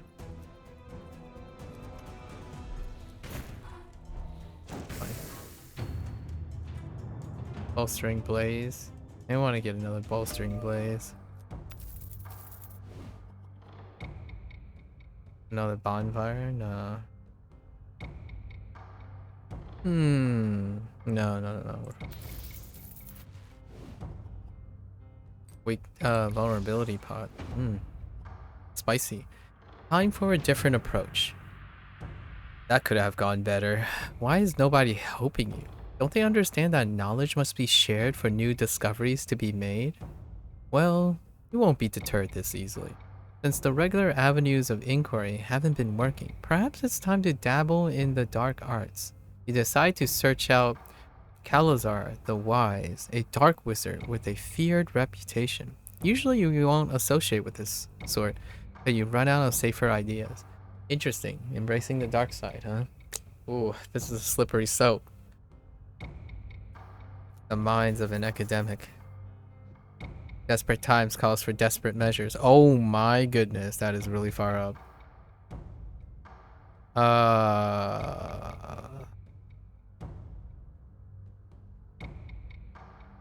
We're definitely taking this road.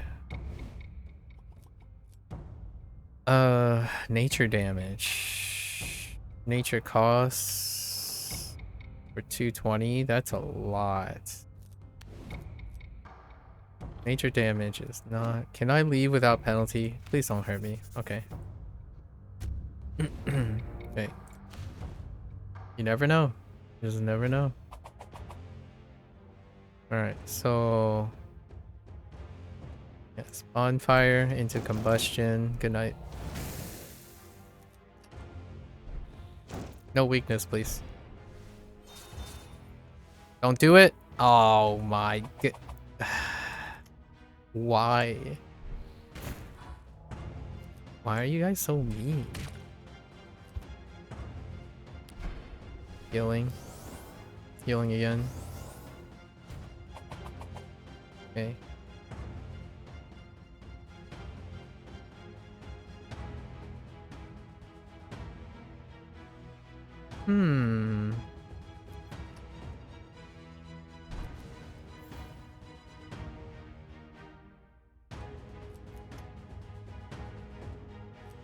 I could take this guy out. I mean, this guy is just buffing, right? I'm okay.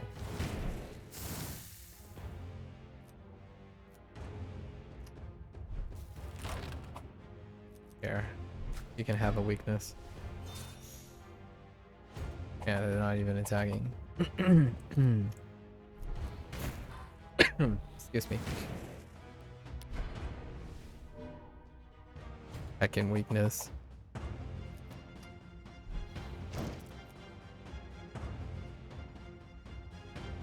Nope.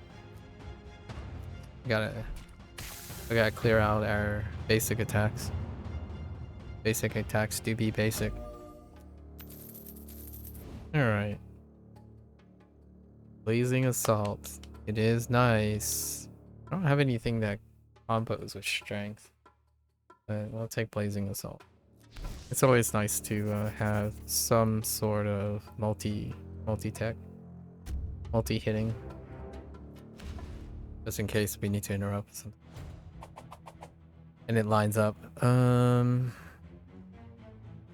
take you out.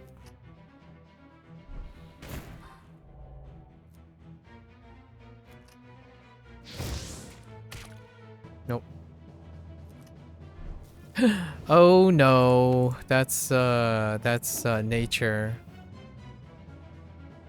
So I'm still gonna take all the damage. That sucks. I should have went for the water thing. Yeah, it's 5 damage.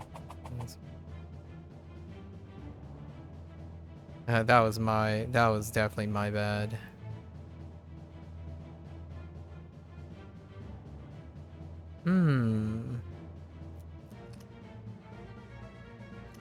Can't hit that guy. Okay. Guess we're just gonna take whatever that is.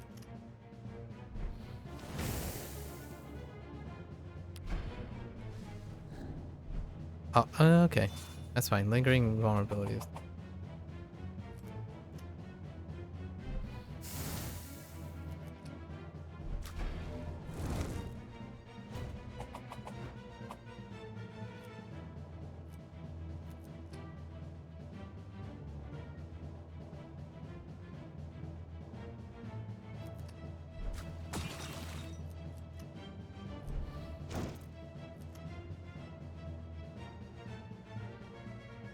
Dang it. Not worth. Oh, and I drew duds. Of course. I was being conservative. And I drew duds. Let me guess. Lingering vulnerability. Can I draw into those? Thanks. Unless we can get rid of one of them.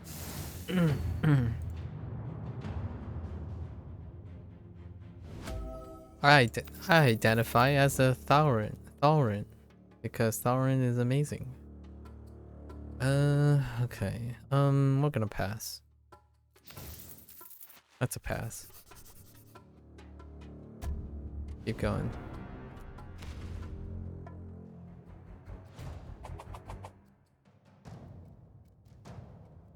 MAKU. I could YOLO. Actually, I don't have to YOLO yet.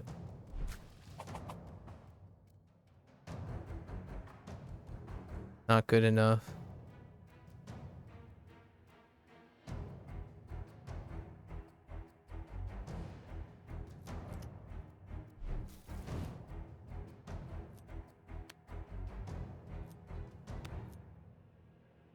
So that's 6. That's 6.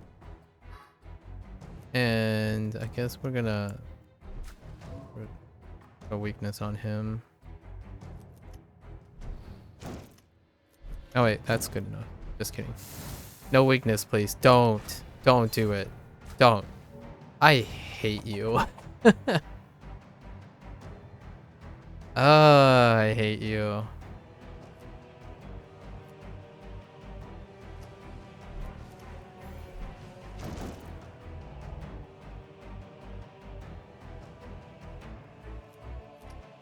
I think the Blizzard was not the greatest pickup. Blizzard was definitely a dud. Oh, rip. I totally forgot that I had double attack and I used a skill, not an attack.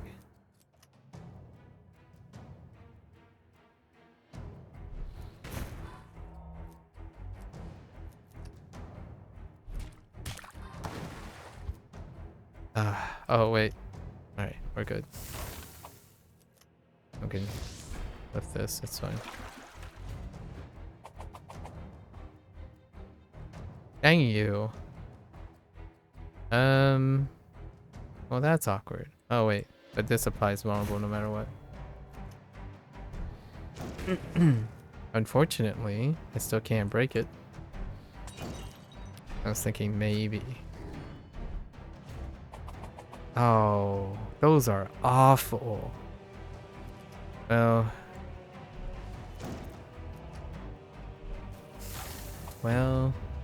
gee. Probably the next battle that we'll find opportunity to get rid of those. I think we're skipping on this too.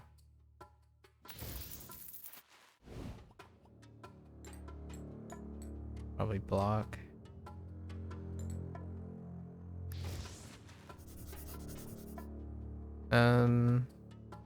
Yeah.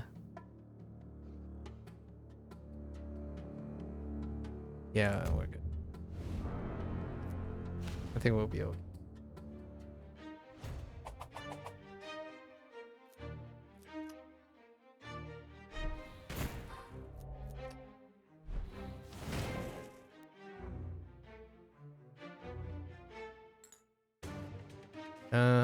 Yes.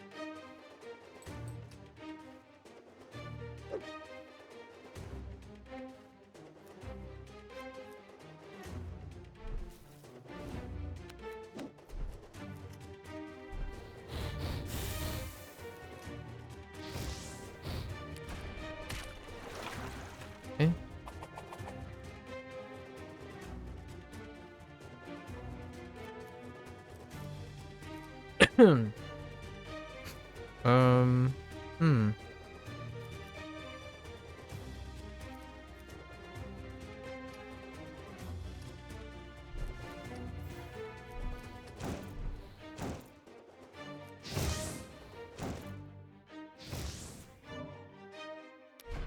That's one down.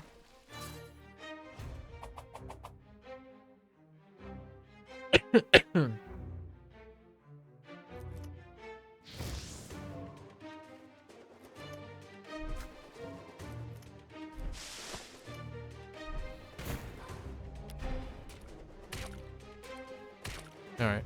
We got both of them out. It's all good. Okay. Nice.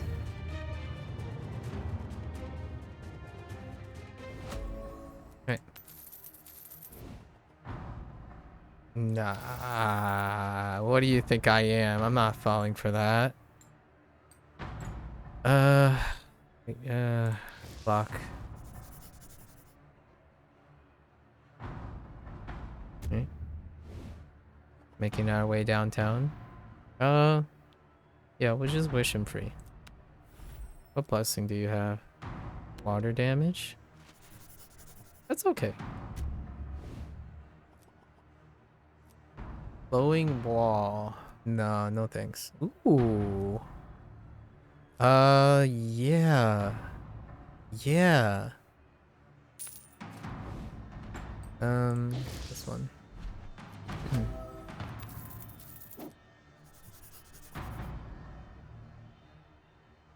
Yes, please. I think we've already reached the final phase. There are gonna be some characters that I wouldn't mind doing a hard run. Maybe we'll do like one hard run or something. There are definitely characters that I wouldn't mind doing a hard run. Spark Shower for Searing Cloak. Bonfire for... Oh. Oh, these are for like dark things. Hmm. Do you get mad at me if I refuse? No? Okay. You just never know. Okay. Alright, so if we're able to take out one of these peeps, we're going to do it. Oh, I see opportunity for shielding. So 7, that's 4, right? 7, 4, 16, 21. That's not enough. I mean, take out one of these guys. This seems like a mean thing. This is probably poison. I feel like this is poison, but I can't do anything about it. Unless I use my vulnerability pot, which I'm not going to. So I'm gonna just stop this guy from carding. Actually, or I can interrupt this guy too.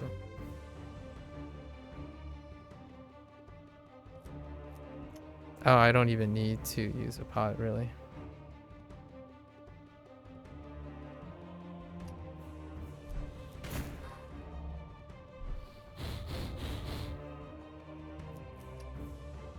No, we're fine. Okay. Because I want to get rid of this guy if I can.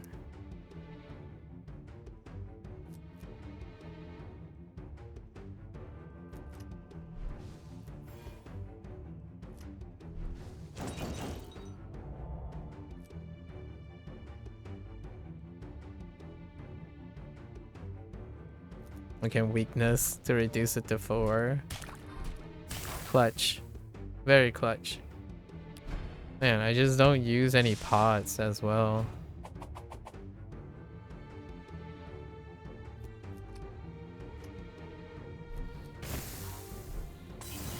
No.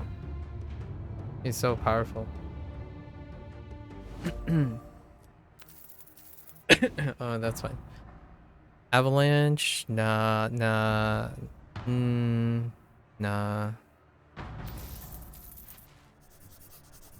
Okay. This one we might end up using a pot on. Oh, 2 elementals probably, yeah.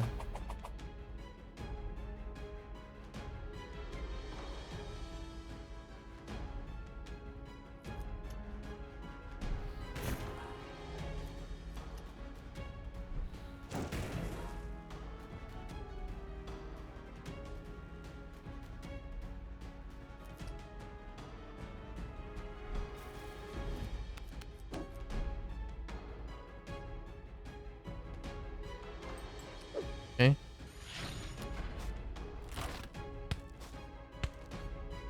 Okay.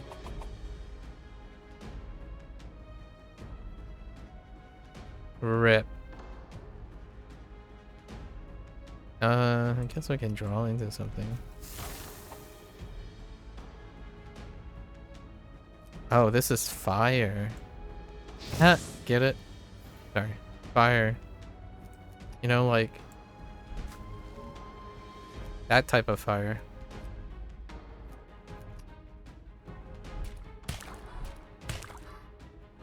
Okay. Nothing like reducing it down to 1, so it rounds down. I- Okay. Water, not the greatest. But I'll take it.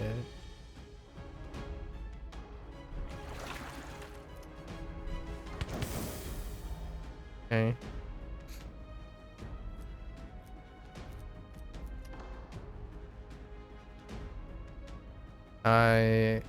Let's see if this still happens.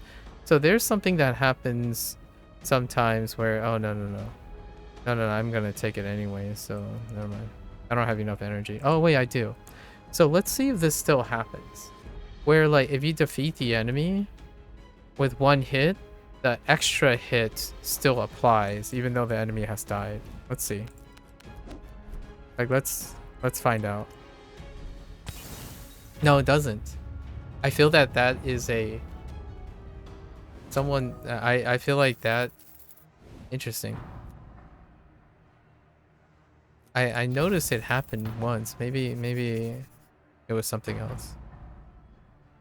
Alright. So, what do I do now? I feel like I can heal and see if... let's gain access to stores. Let's see what things we have to work with. I mean, that's about it. Eat the fruit. No, we'll leave it. Okay. What do we have? Okay. Nature.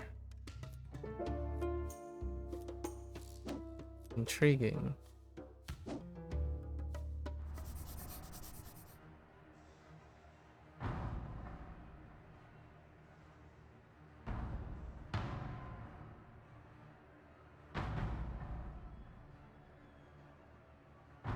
Alright.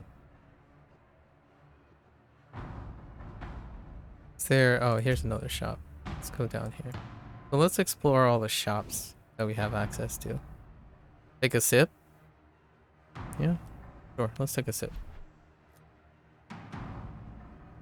What the... oh, no. Alright, we're gonna have to get rid of that. That sucks.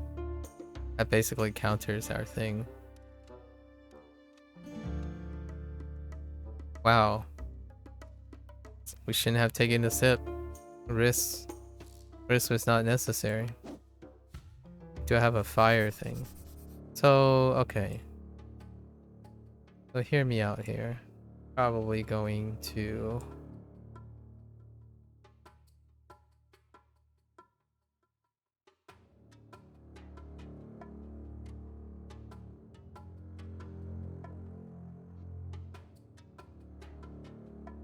well, that put a wrench in my plans. I guess we can try taking out Milo. Because we need access to Fred. Wow. That was pretty mean. I have to admit that is pretty mean.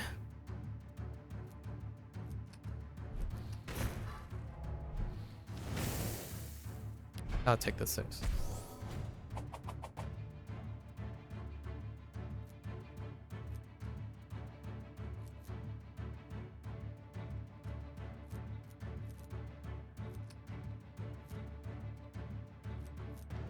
Oh, my combustion's about to run out.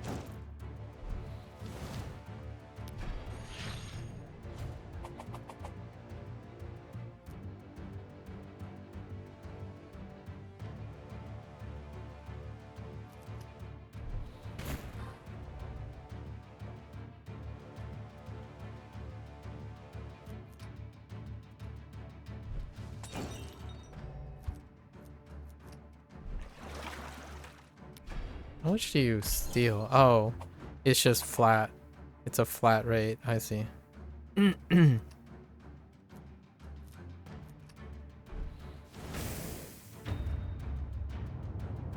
gotta do at least 3 combat. Can I get a regen pot? Scorch? No.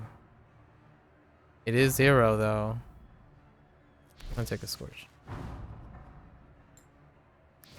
Another vulnerability pot. Let's clear this path. Oh.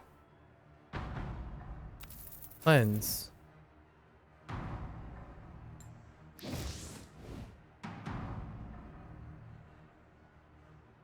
Nah, we're fine. That's not quite what I was hoping to get. So, which is, I guess we're just gonna continue.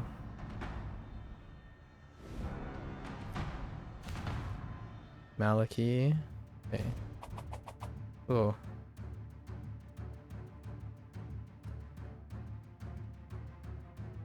That kind of sucks. All defense. Dang you. Come on, Thorin.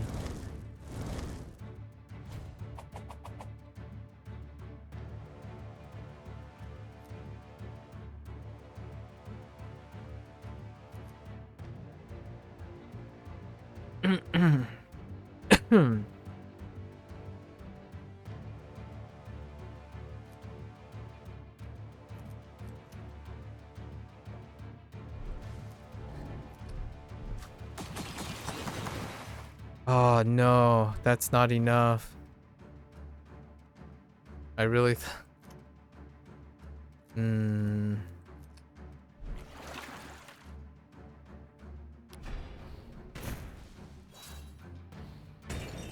No, it's fine. We're being a little bit greedy here. That's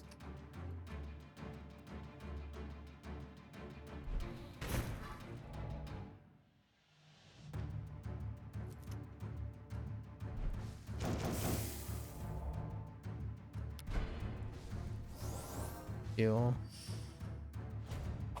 All right.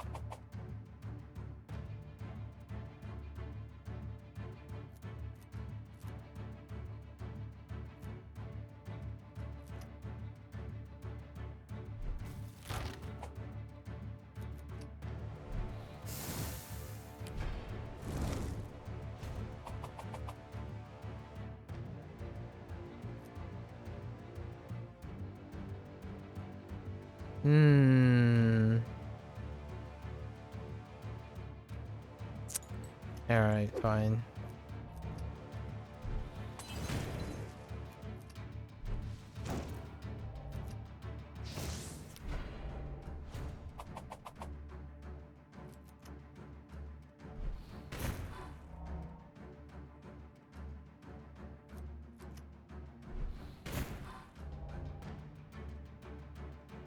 What is it? Okay. Sure.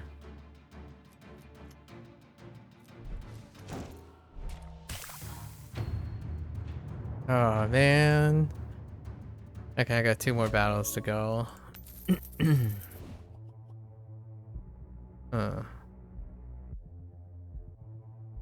skills in hand. Meteor shower.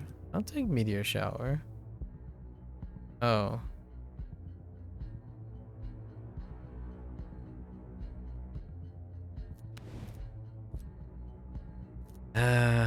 I guess. It's okay. The scaling's like, it's kind of poo-poo. The scaling's kind of poo-poo.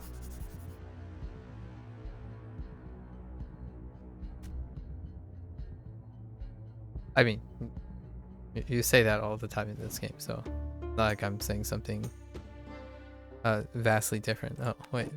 I already healed at this point. I have not a lot of access to stores, actually. I have 3 stores. Let's heal up. Yeah, I gotta outpace this heckin' debuff. Got 2 more.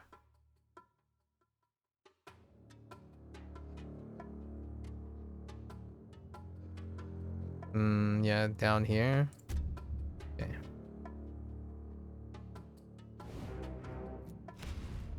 Slime battle.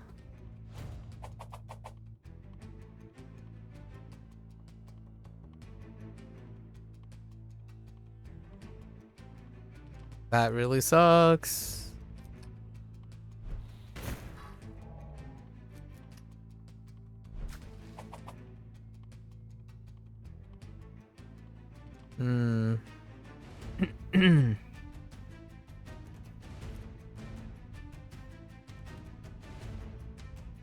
No defense.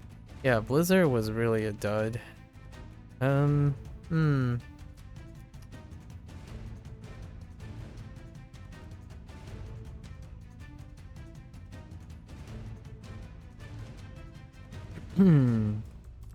Let's see. I get +2 or +3.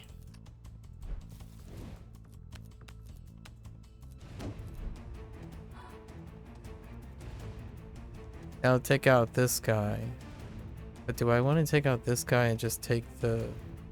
No. And that guy's gonna hit harder.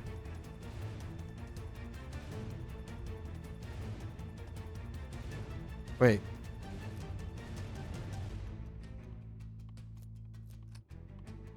No. It's not gonna work that way. Unless... Okay. I got it. Unfortunately, I gotta use this.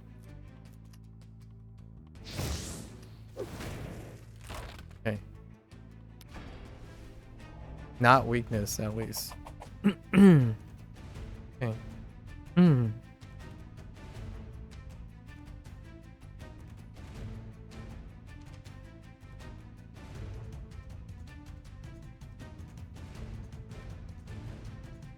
Overkill. Okay, sure.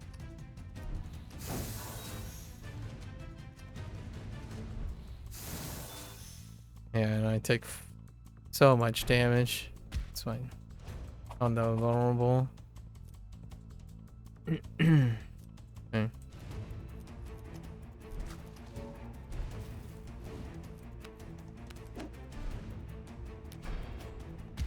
It's fine. Expect it. What happens when you hit a terrible curse.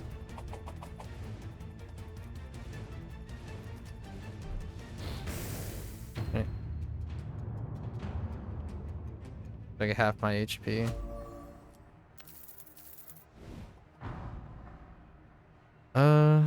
Fiery boost. No.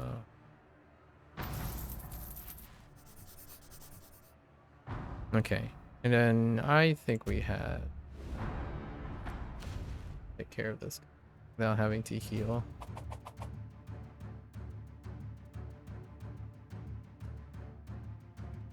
Nine damage off the bat. I'm okay with that.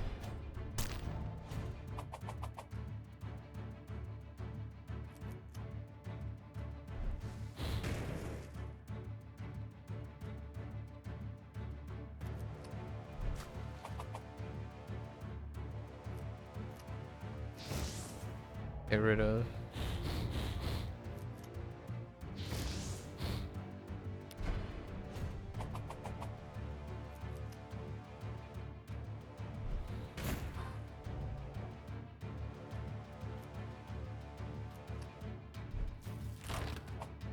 Dang you!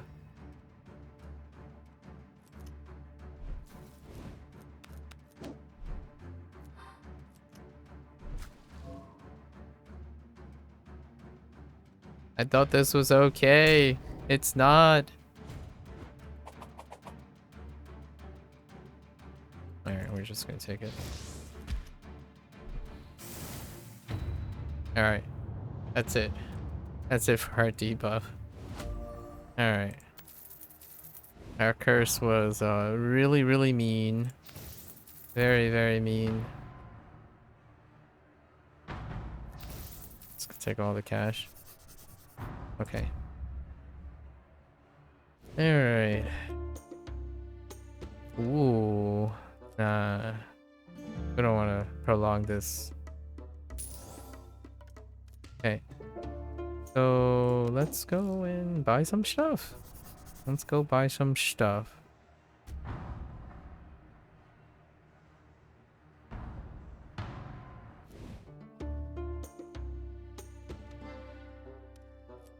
Yes. 2 vulnerability pods. We'll come back to that. Yeah, we have to use one on this.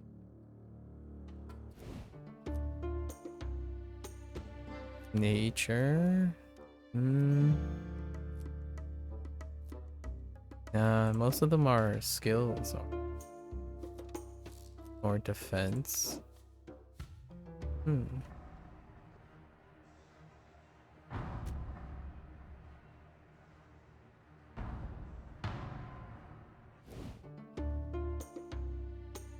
Oh, fire again. Nature damage.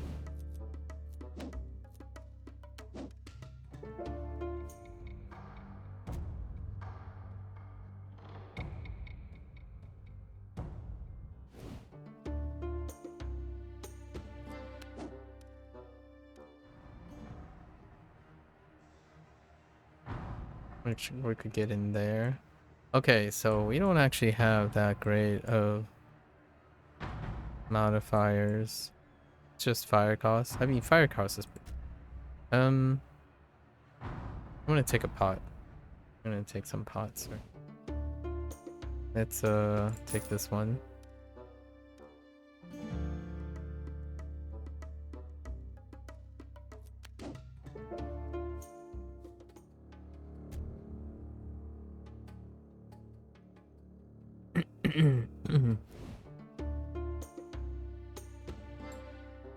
And this one.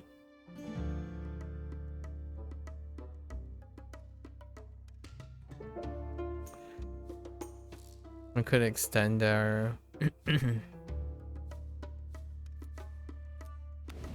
what can we remove? I'm gonna buy this. Actually,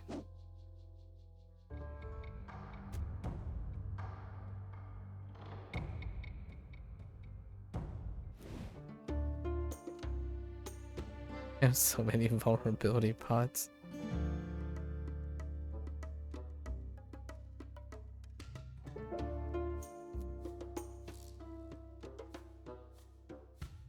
For each boss defeated.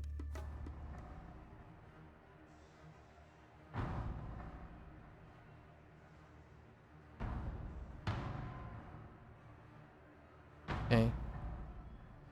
Alright, I don't see any accessibility things. So let's just take let's just run our face into this guy first. With great power. Excuse me, could you spare a moment to share some knowledge of the dark arts? Salazar stares at you curiously. And why would you want such knowledge? Thirsting for revenge? Maybe planning a massacre? Oh goodness, no. I'm trying to find a cure for an ailment that affects my family for generations. He seems taken aback by this motivation. It must be some serious condition to require dark magic to cure. Oh, quite. Male pattern baldness is no joke. Oh my god. He pauses for a few seconds before slowly replying. You want me to divulge the secret of my power for hair loss? Oh, it can really mess with self-esteem. Maybe many have tried to cure it, but none have come close. Salazar shrieks angrily. Your pitch might not have been as effective as you hope. You think to mock me. You will regret. You will regret wasting my time, dwarf. Oh my goodness. So it's not that kind of thing. Male pattern baldness, huh? Uh-oh.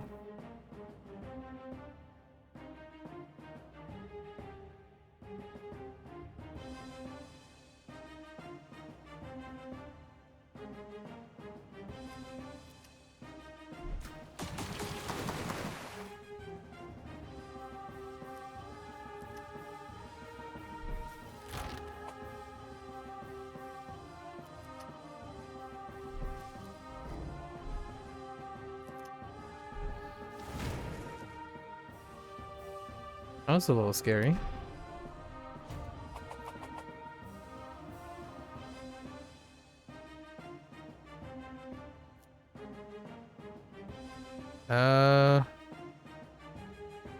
Hmm.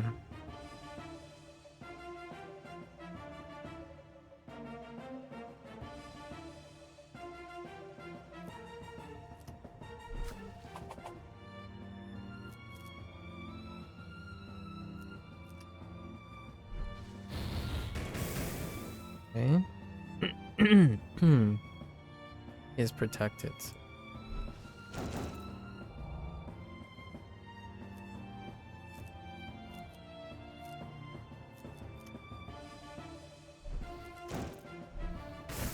Okay. Just you and me. What was your name? Calazar? I don't remember. My bad. I'll talk about this later.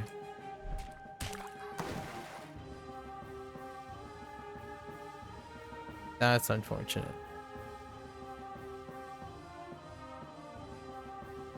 I mean, how much does this go up?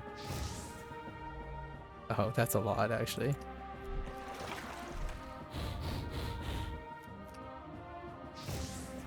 I'll take it, though.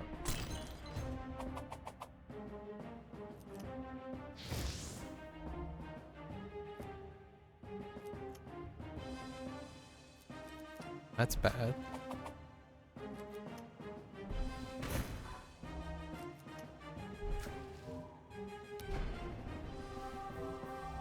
Ooh. Well played.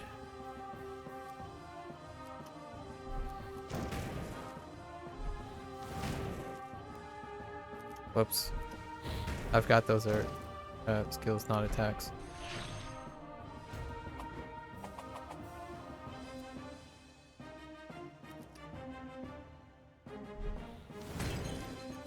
You think you can stop me, yo?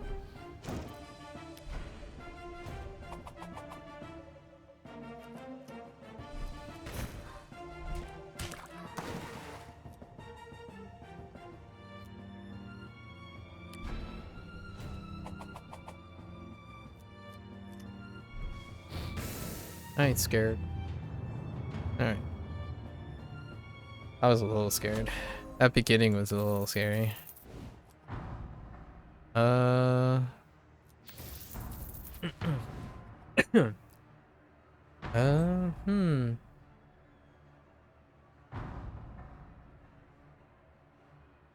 yeah, we're fine. A potential patron. Another dead end. You can't think of anyone else who might have the knowledge to... Wait, didn't you hear rumors that there was a new demon lord? And that he was taking audiences. Some sort of controversial open door policy. You never would have considered them before. You never would have considered them before, but you're starting to get desperate. With his resources, the Demon Lord's support could be a great help to your research for male pattern bald. Alright. Male pattern baldness. It's very real.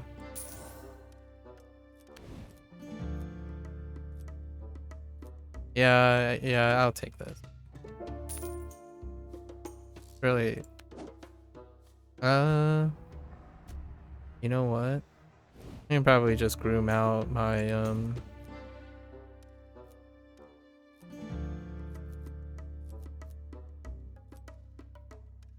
let's groom this out. Okay.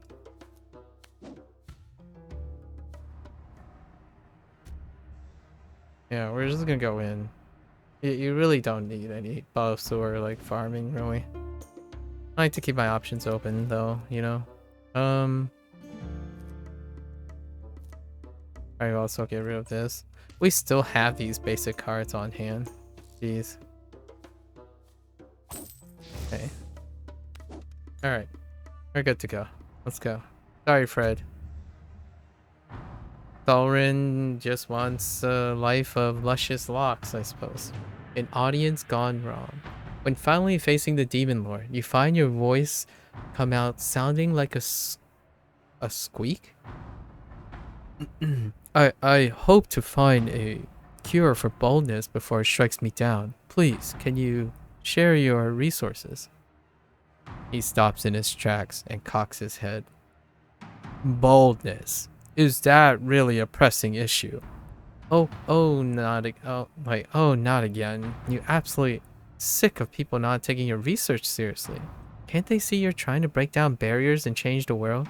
You will help me or else. It's not like you to be so brazen, but you're passionate about your work. Was that a threat? He's a lot jumpier than you thought a Demon Lord would be. You step forward with your arms raised, trying to calm him down, but it has the opposite effect. Guards! Well, we've got another crazy one. Yeah, Fred does get all the crazy ones, huh? Poor Fred. Alright, Fred.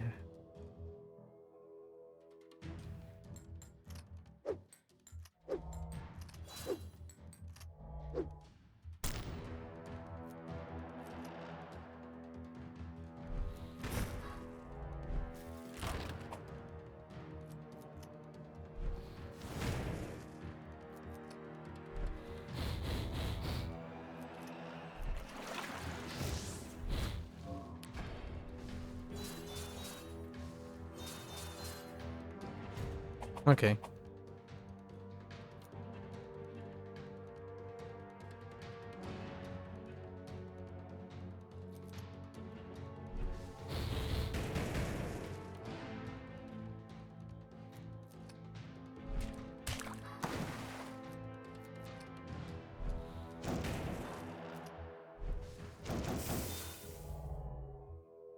Poor guys.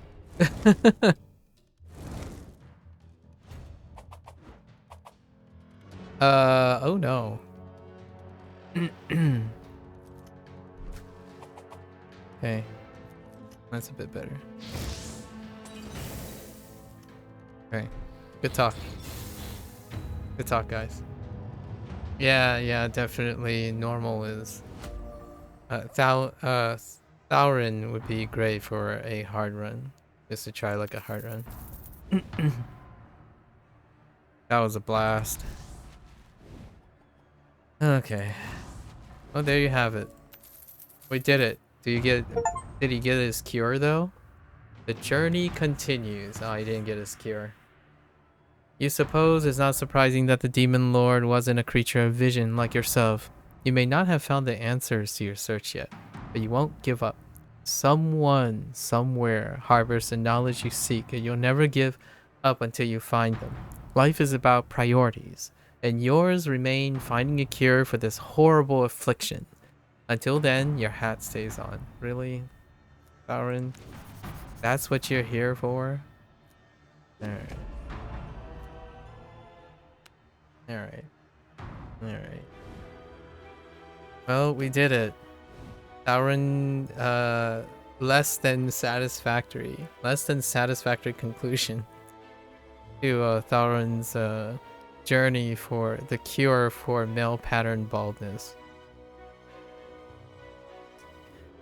Not quite it. So what do we have? We have Bob, who gets an early retirement from Reaper work. Max finally getting the mortal ending that he wants and to enjoy the rest of his mortality. Linda continuing to wait for the moon god's apocalypse. Yip liberating fish, allowing fishermen to fish the way and finding a new meaning to his life. And then we have Sauron, who still has yet to find a cure for his affliction. Alright, the other ones are kind of serious. Like Brooke, betrayal by her grandfather? Yep, betrayal by her grandfather. Actually, what was Alex's thing? Oh, he betrayal by her comrades. No honor among thieves kind of thing. Or no among, like no honor among mercenaries, I suppose. Mira, a whole host of her mother being assassinated for treachery, but it's really the elders who are aligning for the treachery. Freya, her entire village was annihilated. And it has something to do with her past. And some unfortunate circumstances for being in a village. Dave is the other oddball, the sentient tree. And then Fred wants to get some inspiration because he's misunderstood. So we haven't figured out what happens of him. Yeah, we didn't even get to the second general. Okay. Alright. Well, that's a wrap for Elemental Exiles today. We had a wonderful conversation, or the opportunity to talk to Daniel. It seems like most of the topics, I was able to express the topics, and yeah, I'm not surprised with the current, like, his impressions and his experiences, and things that I largely see through his game could be confirmed with this conversation with him. Well, we're at the last character, and then I think I'm largely going to run the characters for the story. So we're just gonna do quote-unquote story mode, right? So I'm gonna try to consume all the stories and maybe do a fun, like, hard run just for the kicks of it, and then I'll summarize the game, right? Exactly 12 days. We have 12 days, 12 characters, and then the next day probably run through the characters that we failed to complete because we were still on a learning curve, right? Freya, we were close. So it only took up to Freya, which was the third run, to really hit something. Yeah. So that's a wrap for today. Thanks for watching. Hey, give this game a try. Like I mentioned before with Daniel, if you're more of a reactionary, like your draft games, and you're back from start, your actual rogue games, this is kind of it. I mean, it's weird that the roguelike elements, the roguelite elements in this game are often seen as superficial, but knowing the map position is incredibly important. Knowing where the boss positions are, it's like a great asset. And then your own personal skills and understanding, right? So it is most definitely a roguelike deck builder, but not a roguelike deck builder in the sense of the actual core mechanics making you better, and many other comments that have been said multiple times. I'll probably wrap most of those comments up in 2 or 3 days time. Right, until tomorrow, we have what's her name? Basha. At least Yeah, Glasha left for tomorrow. All right, we're gonna switch gears now. Thank you, thank you.